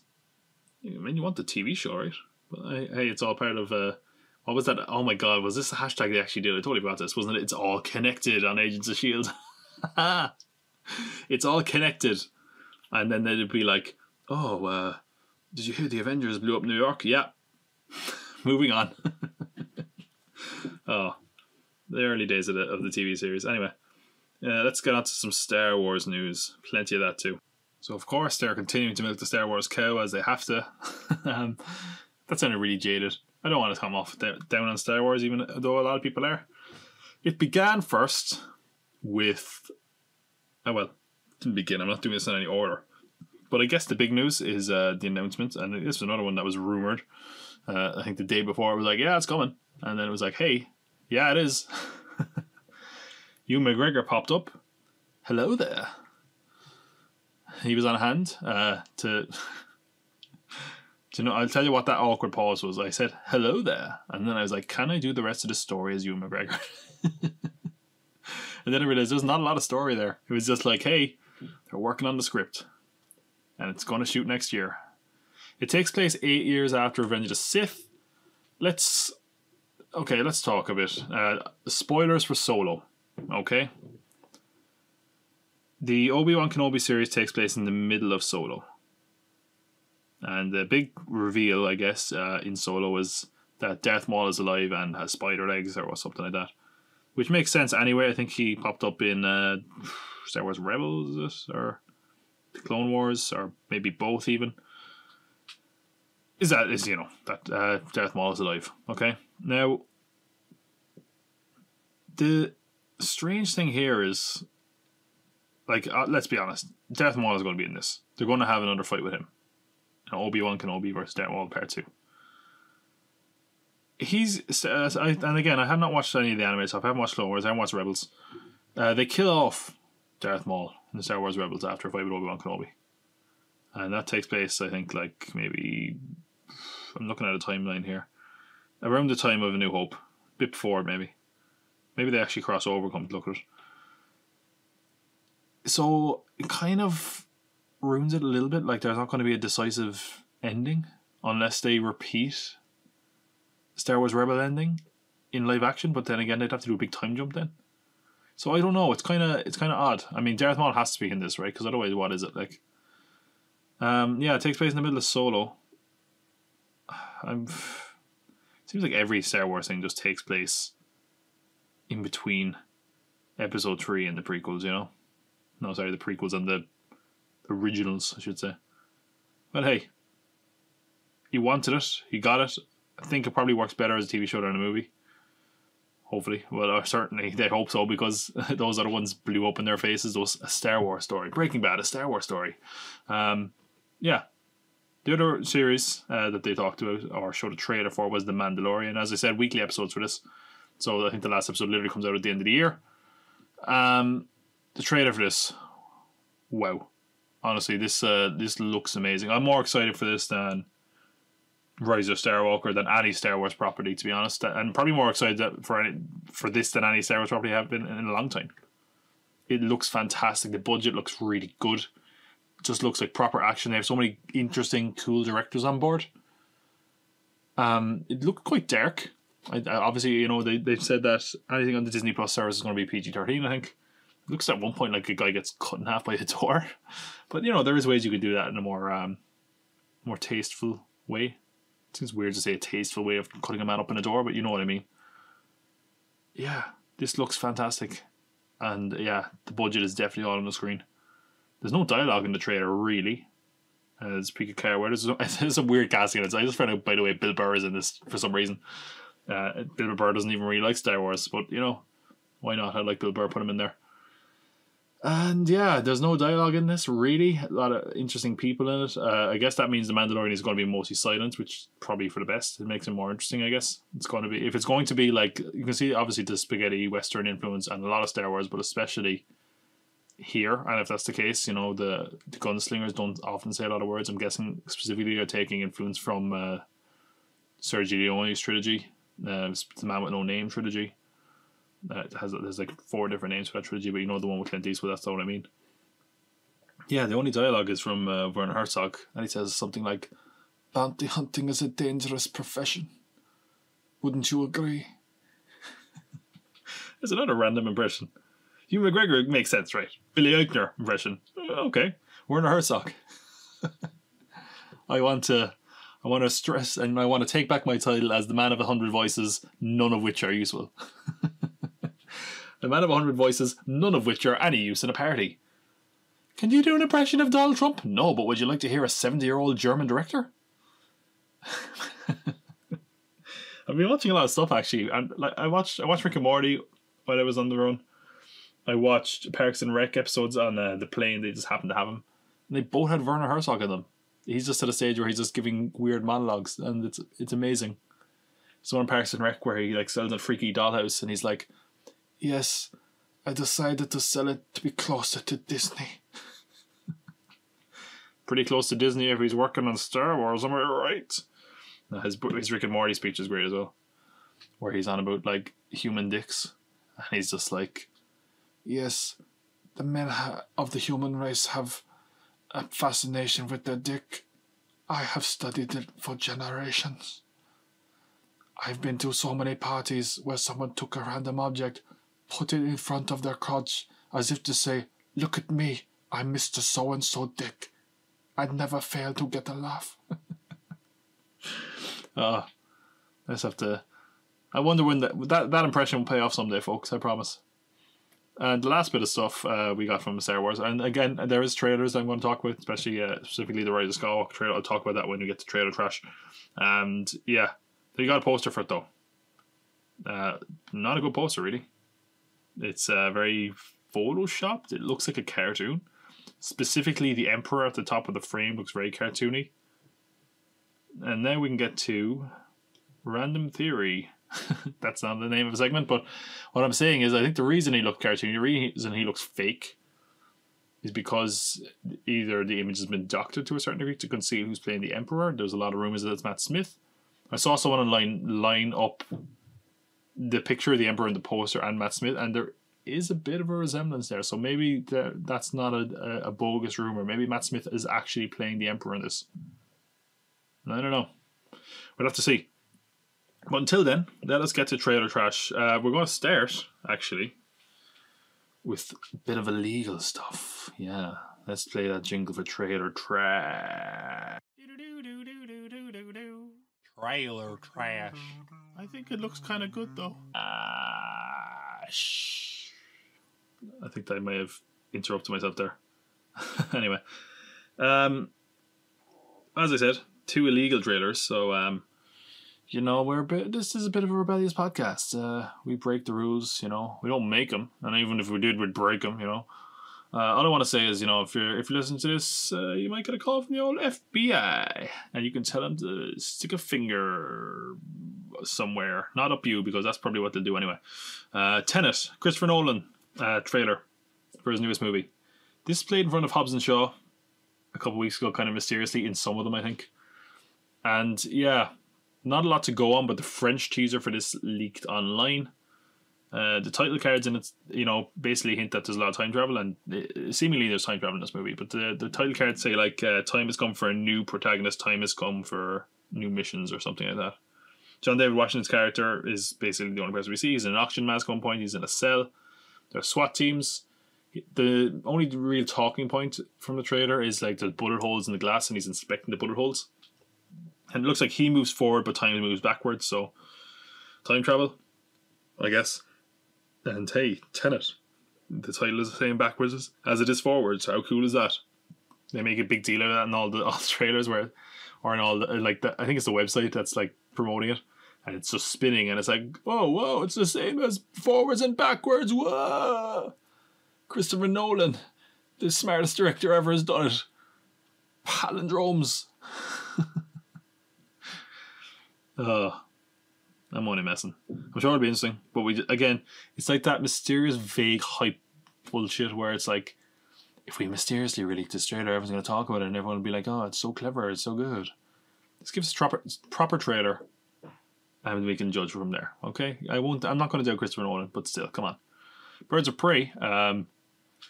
40-second trailer for this leaked online from the Ukraine.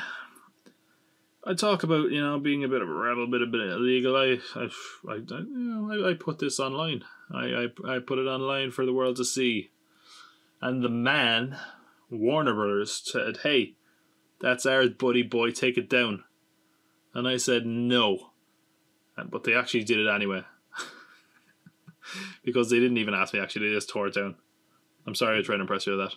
The Birds of Prey trailer. I can't even call it a trailer. It's 40 seconds. It's playing in front of It 2, I believe. I heard reports it's also airing in front of the Spider-Man extended cut. It's basically a riff on It, where you see you hear the music, the kind of color coding, and the balloons going up, and then Harley Quinn comes out of the shadows and like blows up the balloons with her mallet. And apparently, and again, it's in Ukrainian. I'm paraphrasing, but what I heard from one person was that she says, "Enough fucking clowns already." Now, judging off this teaser, it's definitely R-rated because there seems to be a lot of blood spray. Some people really hated this. Some people said it looked like trash, and overall, this movie I'm like not sure about. But it's a pretty fun trailer. There's not a lot to go on, obviously. It's only 40 seconds. Maybe we get a proper trailer soon after this. It's set to the IA's Heads Will Roll, which I really like. Maybe it's just that song is getting me hyped, but it's a well-edited trailer, even if it is only 40 seconds. Excited to see some more of this, but again, not a lot to go on. And we then have Terminator Dark Fate. I'm so conflicted on the Terminator movies, man. Which, by the way, again, this is the start of a new trilogy. Where have you heard that before? Oh, every Terminator movie since Terminator 3? Yeah, that sounds about right. First of all, I want to talk about the release with this trailer because I thought they did it so badly. So they released, I think, it was the 29th of August, which is like it's 29th to the 30th. It's off like Judgment Day in the Terminator lore, and I think they did it like the day after Judgment Day because this is what the movie is like, kind of thing. Where basically it's like we survived Judgment Day, but what about the day after Judgment Day, kind of thing. Or, it doesn't mean literally the day after Judgment Day, but it's basically like what you do when you stop Judgment Day. Did you just prolong the inevitable or whatever?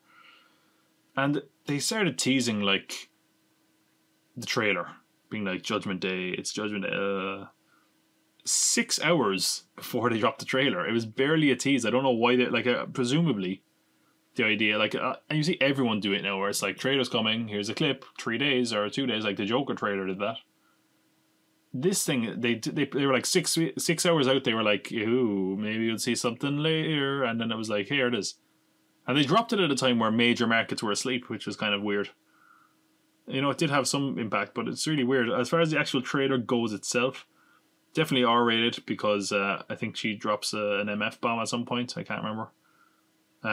There's blood. Gabrielle Union's character stabs a load of people. But then you come back to it and you're like, okay, what did I actually like about it? And there is some cool moments. Seeing the T-800 take on the new Terminator is really cool. There's a part where he basically just machine guns off the skin. And it's cool seeing the robots come out of the ocean. That's something kind of new. But the CGI looks a little bit wonky. A little bit. And this is a movie that does come out quite soon. It is a movie also that I find weird that they're releasing a trailer like this late for such a big blockbuster. I'm surprised they haven't hyped it up as much as they have. I'm not saying they're burying this movie, but I think they're just hoping it'll do well. Hopefully that means that because they think it's good. I don't know. And action had, like, even with the more recent Terminator movies, it was never the action that was the problem. It was the story, and the story just is quite guarded. And I guess that's probably a good thing because they ruined a massive part of the last Terminator movie with spoilers. But yeah, I don't know. I'm still not sure what to make of this movie. And I don't know if I'm going to be sure until I sit down and watch it, to be honest, because the Terminator franchise just burned me out so much at this point. I don't know. Anyway, Terminator Dark Fate. Trailer for Joker. First of all, we should talk. Joker reviews have dropped. It's causing a lot of conversation. I've seen perfect scores. Literally, I've seen perfect scores by some people. I've seen unanimous praise for in a lot of places. And I was like, oh, cool, the reviews are out. And I read all the positive reviews. I was like, oh, that's amazing. And I was like, let me go to like a Metacritic. And it was like a couple of mixed and one negative. So I don't know. I think people are kind of putting the cart before the horse. Or it's not, I'm not saying it's not great. It is pretty great from the sound of it. Generally speaking, the reviews are really, really positive. But I do wonder if people are being a bit quick to call this like the best movie of the year. Joaquin Phoenix is amazing from the sound of it, and I mean that's not surprising. We all knew he was going to be, and this trailer shows it off as well. I'm definitely very excited for the trailer, and the movie, I should say. But yeah, it definitely does just look like Taxi Driver, mixed with what's that other one? King of Comedy. But yeah, who knows? Good reviews. It sometimes this really bugs you, right? Standing ovation. So I got an 8-minute standing ovation, which I was at a wrestling show recently. And I was giving standing ovations out to some of the matches that are amazing. 8 minutes is insane. Even if a movie is amazing, you have to be psychotic or pretentious or something to just be clapping for 8 minutes. And I think because it's a film festival, people are a little bit like that. Where it's like, oh, bravo, bravo. I can't remember what movie we were talking about with Cannes that got like 12 minutes or 8 minutes, I think. 7 minutes? I don't know. And I was like, oh, that's really cool. And I was like, oh, let's look at other films that got it. And I was like, what? It's like this amazing art house movie is going for Oscars, and then Clerks 2 got the same amount. This got 8 minutes, which is apparently the same as Star is Born got last year. So I'm really interested for this movie. One of the reviews is, I'm just wanting to get it up there because it's so bloody pretentious. It says, Joker movie is an efficacious and disturbing film that's equally meritorious and tragic. Phoenix's roaring, monstrous performance as the clown of crime is so immaculate, so maestoso. It's a prodigious accomplishment and marks the apex of his already superlative career. That's the kind of stuff where I'm like, these people are just fucking circle jerking each other, aren't they? I don't know. I'm sure it's very good. I'm excited to see it. I'm very excited to see it because I saw it. They even played a trailer at a movie I saw yesterday, and I thought it was like, I was interested. And it's going to be that thing of, as a comic book fan, people are like, oh no, and it's weird because in my head I'm like, I love comic book movies, but I know that's almost like a blind spot. I give them a bit of a pass because I love comic book movies, but the cinema lover of me like looks like he's going to love this movie. The comic book person, it's just such a split. It's somewhere in the middle for me in that regard. But it looks, I mean, if it's a great movie, it's a great movie, and it certainly looks like a great movie. Speaking of the comic book side, I have heard that, like, I heard some reviews kind of said, like, that's where it fumbles. There is a kind of stuff towards the last act where it tries to awkwardly kind of be like, oh, comic books, right? But yeah, this sounds like it's going to be fascinating, but the reviews are so overly positive that I'm like, And one of them was like, there will be movies before Joker and after Joker. There's also a big conversation that's developed now. People are saying, like, this might be a dangerous movie to the wrong person. I think I'm going to talk about that in the feature when I get back to doing a features. Which, if it's not the next episode, it'll be the episode after that. I might do a summer roundup. We'll have to see. I don't think that and there is a big debate about whether media causes violence or inspires people to violence. And the Joker's a character that's always drawn kind of idiots and cringy loners. Of course there was that shooting when The Dark Knight Rises came out. And Taxi Driver has inspired people as well.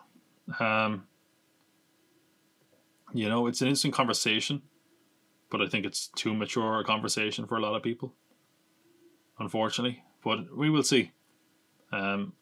Hopefully the movie just stands on its own two legs, and it's a great movie because it sure appears from at least the reviews. And again, I said have a little bit of a salt handy with them, but really, really positive. And I'm sure if nothing else, we get a fantastic performance from Joaquin Phoenix. Okay, last trailer we're going to talk about is Star Wars: Rise of the Skywalker. So I'm just going to refresh my memory. Okay, the reason I refreshed my memory was I was like, there can't be as little in this trailer as I thought there was. Like when this came out at D23, all the talk was just evil Rey, evil Rey, evil Rey. I kind of expected that to be the case because it is a big, tease anyway. But there is literally nothing in this trailer. The first minute and a bit is just old footage. I don't know, is it that they're keeping it that guarded, or is it just not much to this, or what? Or they figure people will see it anyway. But yeah, this is not much in this trailer really. It's just teasing big battles, between Star Destroyers and stuff. Probably the most talked about on there. C-3PO now has big red eyes, so people are like, "What's going on?" I guessing, and I remember there was a leaked poster at one stage, and it had him with a bowcaster, I think it was. Maybe that he has some sort of battle mode that they're activating. I don't know, although it's very odd, to be honest. The bigger talk, let's just talk about Evil Ray. There's nothing else really to talk about, to be honest. And it's more a question of people are like, "Oh, what's going on here? Why are they showing this? Is this a spoiler? What could it be?" Definitely not a spoiler. I don't believe for a second that Disney has the balls to turn Rey evil. To be honest, although it would be cool if it turned out Rey went evil and Kylo went good, but who knows? They never do that though, because this is the first kind of female lead in Star Wars, and I mean she's like a symbol to little girls, if nothing else, and they're going to be like, "Hey, she was evil," ha! Especially after Game of Thrones, they're not going to do that. And I don't think they should anyway, to be honest. So the question is, what is it? People have said it's a clone. People have said she's possessed. Something not a lot of people seem to be talking about, and I think this is probably, in my opinion, what it is. Well, first of all, we should talk about her new lightsaber, which is so stupid, but it's cool. She has a double staffed light. It's like a staff lightsaber that's split in half, so she kind of flips it into place. But what's no one is really talking about is that in that scene in the trailer, you could hear Darth Vader. And of course you can hear the Emperor, but that's kind of obvious. I assume, and I'm guessing, that remember when she had, I think it was Force Awakens, and she saw the lightsaber and she heard a kind of visions of the Force, where she heard Obi-Wan and Yoda and all these people. I'm gonna guess she's shown a vision of what it would be like if she turned to the dark side. She'd hear all these voices from the Sith and stuff like that. I'm going to guess that's what that is. It's this is what your life would be like if you turned to the dark side. I think that's, some people have said it's a vision anyway. I think that's probably what it is. It's a good thing they put that in the trailer. Otherwise it would be totally unremarkable. But again, they're calling it a D23 special look, so maybe they have another trailer coming, but who knows. I also want to talk, there was a plot synopsis went out, and it's really weird because they really kind of hammer home there's more Star Wars coming, which is something they were kind of moving away from forever. So Lucasfilm and director J.J. Abrams joined forces once again to take viewers on an epic journey to a galaxy far, far away with Star Wars: The Rise of Skywalker, the riveting conclusion of the seminal Skywalker saga, where new legends will be born and the final battle for freedom is yet to come. So, what, does that mean this isn't the end? If it's still to come? I don't know. It really sounds like there's something coming after this, whether or not that's a new trilogy. They are going to take a break, obviously, for a few years, but it sounds like they're going to carry on with this story. I really feel like I mean, how long is it just going to be like Skywalkers and Darth Vader and stuff? It's like, can we do something else? I've heard people say before the Star Wars universe is a bit limited, and it kind of seems like it is when they keep going back to the same. Well, it's kind of, again, speaking of Terminator, it's kind of like that where it's just constantly John Connor, Sarah Connor, and the Terminator, and I'll be back. Anyway, that's our news. A lot of news, as I said. I haven't even touched the biggest news, but that's what we're going to do now. This is, I guess, our feature because it is such a massive undertaking. Like, I think the notes I have for this is almost as big as the rest of the notes for the whole show. Spider-Man. Alright, let's just start with what we know, because there's so much rumour. With a story like this, the problem is that you don't know who to trust. You're hearing bits and pieces of everything. Conflicting information as well. Let's start with what we know. And all we know for sure is that Disney and Sony have failed to reach new terms on a deal for Spider-Man to be produced by Marvel Studios with the involvement of Kevin Feige, and thus he will no longer be a part of the Marvel Cinematic Universe with immediate effect. That is what we know. That's it. Everything else beyond that is rumour and talk, and some of it seems pretty likely, some of it comes from more reliable sources than others, but that's what we need to remember. Okay? It's people are kind of losing sight of it. Some people are saying, "Oh, it's this person's fault because I heard this and this." We don't know. The other problem with this is that the Spider-Man deal was always a bit nebulous. We didn't really know what it involved. People called it basically a handshake deal. I'm guessing there's a lot more to it than that, obviously. And look, we'll just get into it. Okay, so we'll start kind of maybe with the negotiations. Then we'll talk about the fallout and maybe the future, okay? So, as I said, everything beyond that is not rumoured but not confirmed. But I'm going to go with a source that's pretty reliable, because this is the site that actually first reported. Now, I will say this, even though they put the story out, they edited it after the fact without labelling as an update. So there's kind of a thing that's really bugging me about film news online, and it's that people are much more interested in, like, maybe it's not in just film news, I think it's news in general, where they're quick to they just want the excuse. They want it out first. They put it out first, get the facts right later. They do that with this because they did change some stuff. But anyway, so negotiations. Disney wanted new terms, which isn't too surprising overall. It has been a massive success for them. They, Far From Home is the biggest Sony film ever. And I believe, Homecoming was also a massive success. And that's the other thing. The rumours about this at one stage were that, so if the movie passed $1 billion, Sony would re-up the deal. That was a rumour. I don't think that was ever true. It's weird because I think a lot of people thought that there was no way that this deal would fall through, just because it seems so mutually beneficial for Disney to do all the work to get to use the character, and the movies make a lot of money for Sony. But again, things got complicated. People probably got greedy. The question of who, we might try answer, I don't know. So Disney wanted a co-financing deal whereby Marvel would split half the costs and take half the profits of the Spider-Man films they produced, and potentially other films in the Spider-Man universe. So that's your Morbiuses, your Venoms, any other ones, Silver and Black, whatever else comes to be. This 50-50 split was rejected completely by Sony. That's been said by a lot of people now. Is that a bad deal? In a way, yes, it is a pretty greedy deal by Disney, but the character has been in pretty poor hands with just Sony. There's definitely more money for Spider-Man to be made in the Marvel universe, but 50-50 is definitely at a point where Sony could make more money on their own. So it's not a good thing, and I think we'll get to... Look, there was also talk that was kind of the initial offer, that Disney put it out knowing it would be rejected, and then they could negotiate down. And Sony just said no, because some people are saying that Sony had no intention of ever re-upping this deal. And we'll get into that in a minute, why this deal, probably had very little chance of being re-upped anyway, for certain reasons. There was talk that Disney had no interest in renewing the deal in its current form.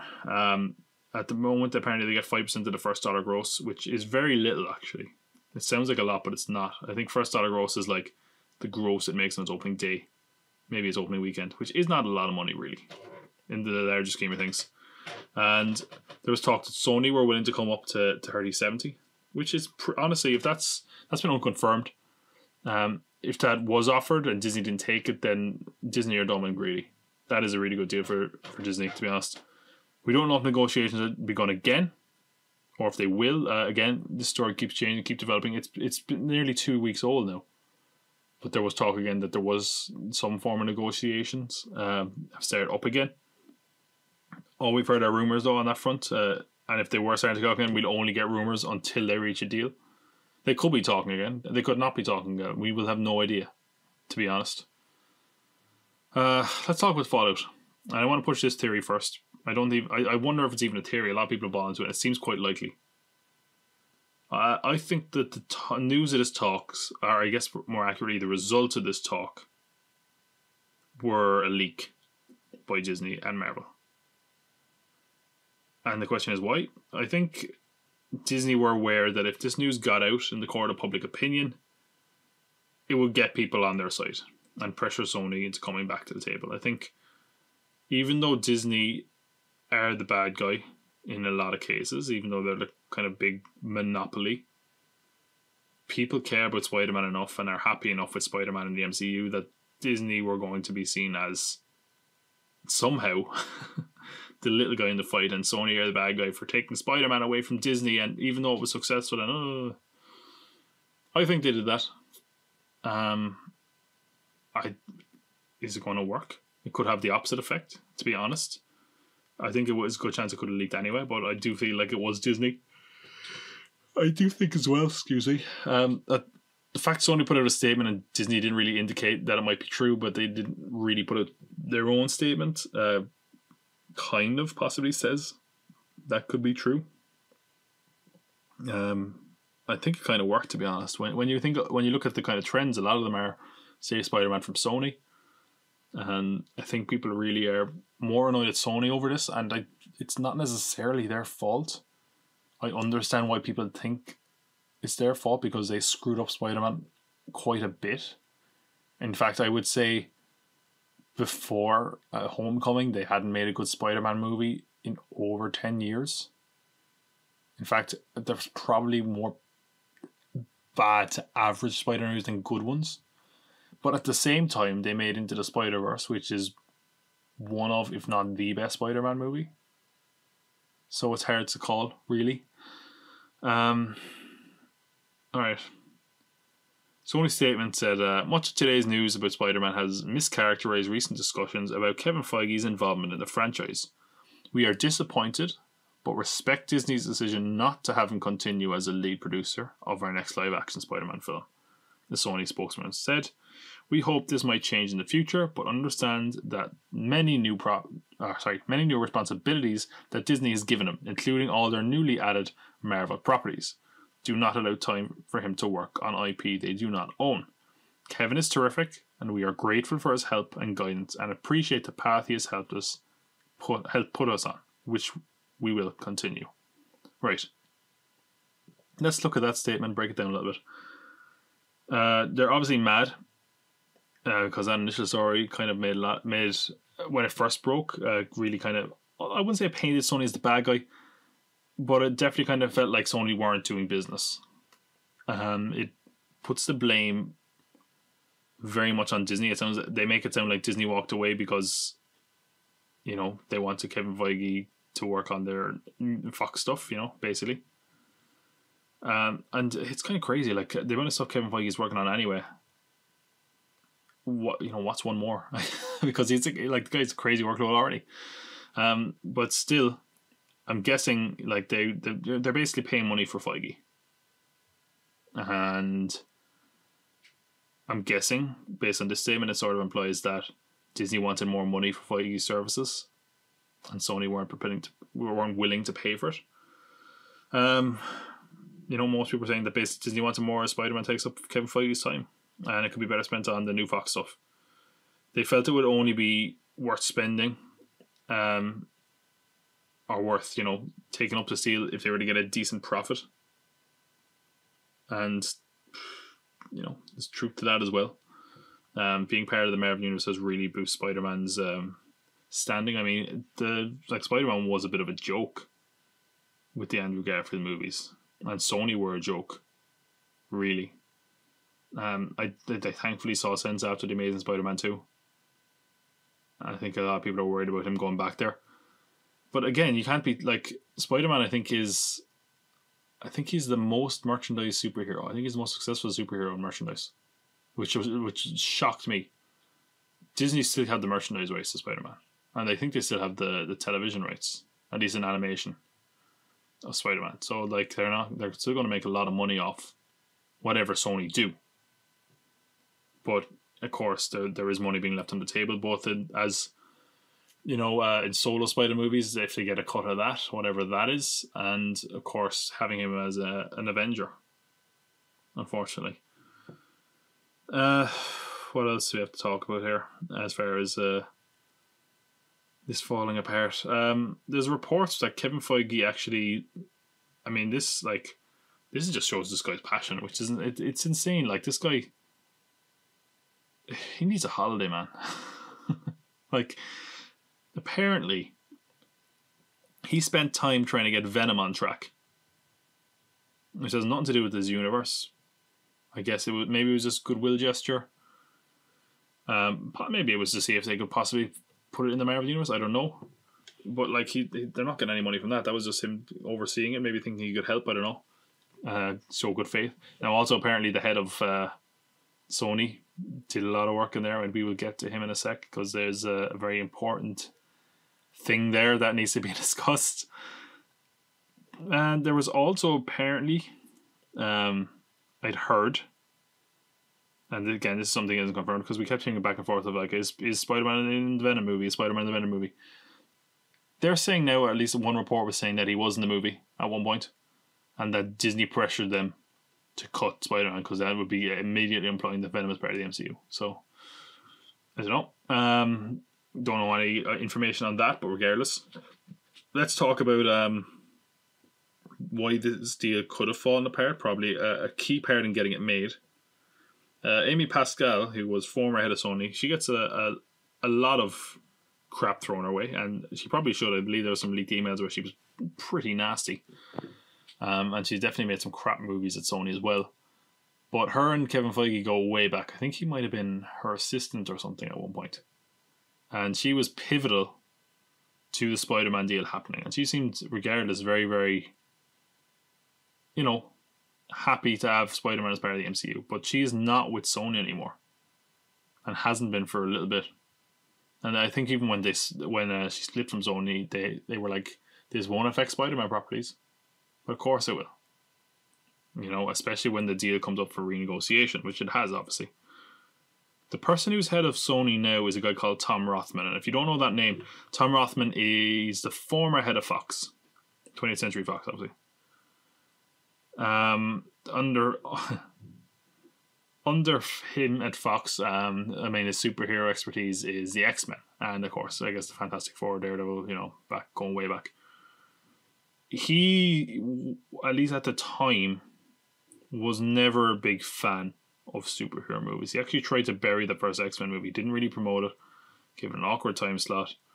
And it was it sort of succeeded in Spider-Man from the sound of it. And he also was the person that never saw any potential in Deadpool. In fact, if you go back and watch the leaked test footage of Deadpool, at one point, Deadpool turns to the camera and says, "Hi, Tom." That's Tom Rothman he's talking to. Now, there's good movies in the X-Men universe, but there's a lot of bad stuff in there as well.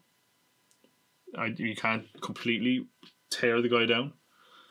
It is worrying, that he's now part of the deal. Amy Pascal isn't, because it puts another roadblock in place as far as Tom Rothman and Marvel's involvement. Who knows? And I think even when you look at the early X-Men films, Kevin Feige was actually involved in those as well, so maybe that helps. But he was very much focused on trying to get faithful things. Like, I think there's like behind the scenes stuff where he's trying to get Wolverine's hair right in the first X-Men movie. And of course, faithfulness to the comics was never really a thing. So does that affect Spider-Man going forward? Who knows? It damages it, certainly. Whether or not they can get another agreement.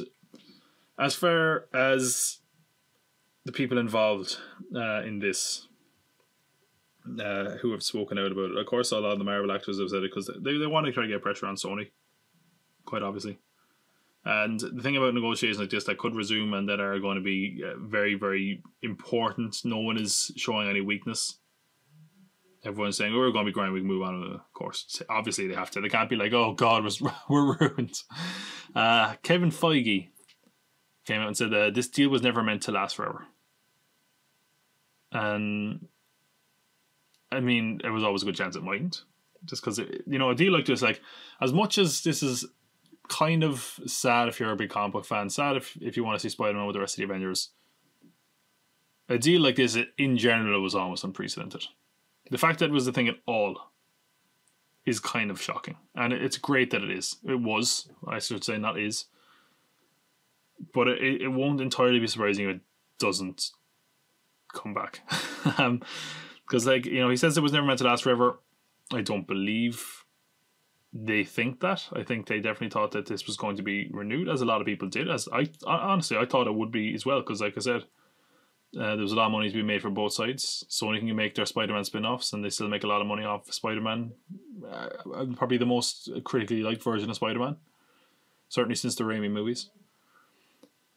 But I think, like, when you look at the way they positioned him in the Marvel Universe, they made him an Avenger. They kind of positioned him loosely as like the next Tony Stark, and making him so pivotal to the MCU. There is definitely evidence to say that they thought he would be around longer. Maybe, I don't entirely know. Tom Holland, he kind of made his position clear in a very passive aggressive kind of online manner. He apparently unfollowed Sony on Instagram. Ooh, teen drama. And he posted a picture with Robert Downey Jr., which, I think that's pretty clear. I wonder, an interesting thing that came out of this, I actually don't have this written down, but I just remembered it. He, of course, was at D23 because he was promoting Onward. I think there was chance of Spider-Man there, apparently. He didn't really say much. All he did say is, like, it's been a crazy week. I don't know what happens. But whatever does, I love you 3000. Obviously, that's an Endgame reference. And he did, I think he was at Philadelphia Comic Con or something, maybe a couple of days after, and they were told specifically, no questions about Spider-Man. He can't answer anything about Spider-Man. He can't say anything about Spider-Man. Now, that might just be he doesn't want to keep answering the same question a million times. Of course. Some people have taken it to mean, though, that that means negotiations are back on, and they don't want him saying anything that could hurt negotiations or damage, one way or another. Like, it would be pretty great leverage if, for example, Tom Holland, like, some people underestimate this, right? But let's say Tom Holland gets asked a question and says, like, ugh, I want to be in the Marvel Universe, I screw that. That does give Disney proper leveraging in a negotiation, because they can just say, that wasn't a word, proper leverage in negotiation, because they can say, hey, just so you know, Tom is on our side.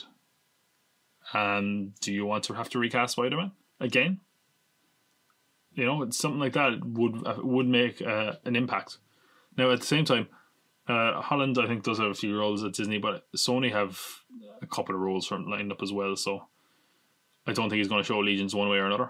Of course, he's kind of saying, like, he's saying, I mean, this is as much as we're going to get out of him. He clearly wants to be part of the Marvel Universe, but he also said something along the lines of, like, I'm committed to I'm committed to the role of Spider-Man. It's a role I love.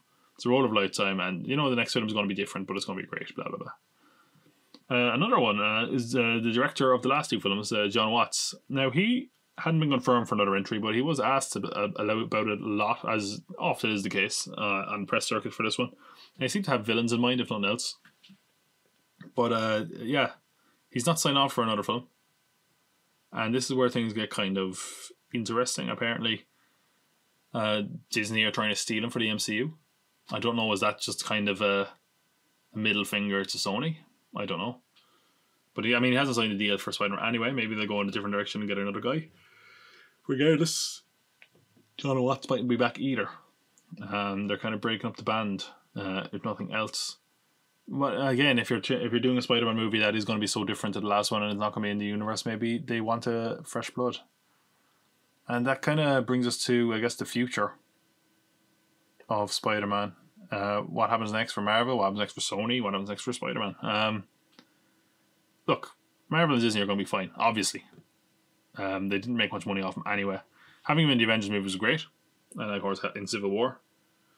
But they have loads of characters, story arcs in Spider-Man. He'll only noticeably be missing in the Avengers movies, really. And who knows when we're going to get the next Avengers movie anyway. And it might look a bit awkward, like in your MCU collection, that you have 2/3 of a universe in it and one outside it. But it's not the end. It's clearly not the end of the world for them. They have a million movies in place and TV series. And if Spider-Man isn't a part of that, that's just the way it is. One thing I was thinking, and I'd have to see this from a league standing, and I'd say they won't do it anyway, obviously, is I think they probably own the TV rights to Spider-Man. Like, they could just have Spider-Man swing around, don't take off the mask, we can't show whether it's Tom Holland or not, and put him in a TV show. That'd be hilarious. But I don't know. And they won't do that anyway, but it's just fun to think about. As for Sony, it's back to the way things were with standalone Spider-Man movies, which really wasn't that long ago, 5 years ago. They had the Amazing Spider-Man 2 out. And, they have a younger, acclaimed Peter Parker in the role. And they're very fortunate that he's had those connections to Marvel Universe to kind of boost him. And, they have tons of spin-offs in the works and plans for, to be honest, which is kind of, I won't say worrying, because of course there was those leaked emails and rumours, and there were some movies that they were working on where you're like, gee, what are they thinking? But it's, Venom was a big success, and I think that if Venom had not been massive, I think they might have reconsidered the deal. But now it's like, hey, we made this on our own, and it made more money than a lot of your Marvel movies, despite being terrible. I don't think Morbius is going to get the same thing. People don't love Morbius or know Morbius the way they know Venom. And, of course, so we have at least two live action films in the works, Venom 2 and Morbius. Spider-Man 3, and there's a lot of talk, especially now, that there's going to be a Spider-Man and Venom crossover, which would not surprise me at all, because I think they probably would have done that even in general, because they're allowed to do it. They own Spider-Man at the end of the day. I don't know what happens next. Sony are going to have like a few kind of MCU kind of related blips they have to step over in the context of the movies. Nothing major, really. I mean, it's a kind of a clean break. It might be like, oh, where's this character? I know it doesn't matter, but they can't even acknowledge it, so it'll just be kind of ignored. And I assume that they're able to use presumably all the characters they established in the last two movies, so that's not the end of the world. Presumably they're going to try to move towards Sinister Six or something. And yeah, when they do it, of course, if they do move ahead without a deal, there's going to be like an MCU Disney lawyer on set to be like, you can't use this, can't say that, because that's it's an ugly divorce basically. The Spider-Man thing, it's a tangled web. Pun intended, I guess. I get one. I've refrained myself from saying most of them. Yeah, it's it's sad. It shouldn't be, because this is just the world of IPs and blockbuster movies, and it's a big studio fighting a larger studio. As for who's right, it sounds like Sony is being stubborn and Disney is being selfish. So the answer is probably somewhere in the middle. And we don't know if negotiations are going to start again. Both sides are staying quiet, acting like they don't need the other side, which they probably don't. But public opinion seems to have swayed towards Disney. And whether this is going to entice anyone to start again is questionable. You know, I won't believe that it's over until we have definitive proof of another Spider-Man being worked on. For now, at least, though, Spider-Man's back in his universe. He's out of the MCU. And, yeah, the spider's back in his web at Sony. You know, Spider-Man does whatever Sony wants to, because they own him and they're allowed to do whatever they want with Spider-Man without Marvel. Right. I'll tell you what that was. That was me not knowing how to end this big, slightly sad segment, which I'm not as sad as that left on. I just treat it with a degree of being serious, because I'm talking legal stuff and I'm being very insightful and poetic and intelligent and handsome, even though there's not a camera on me. Right, here's what you need to do. If you enjoy this, please subscribe. If you're at a place where you can subscribe, most podcasting apps you can subscribe. Give us a positive rating on iTunes. Follow us on Spotify. Recommend this to a friend if you really enjoy it. That would mean a lot. Would really help boost the listenership. Where can you find me? Twitter at pop_cult_pod. Instagram popcultpod, all one word. Facebook popcultcompound. Where else? Email me if you want. popcultpod@gmail.com. Wherever you listen to this, I hope you enjoyed it.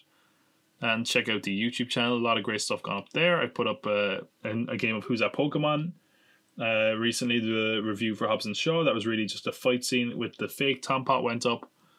Hoping to have at least one more video out this week, possibly more, and there's some interesting stuff to be announced very, very soon. So, I hope you enjoy this, because I cannot spell cult without you.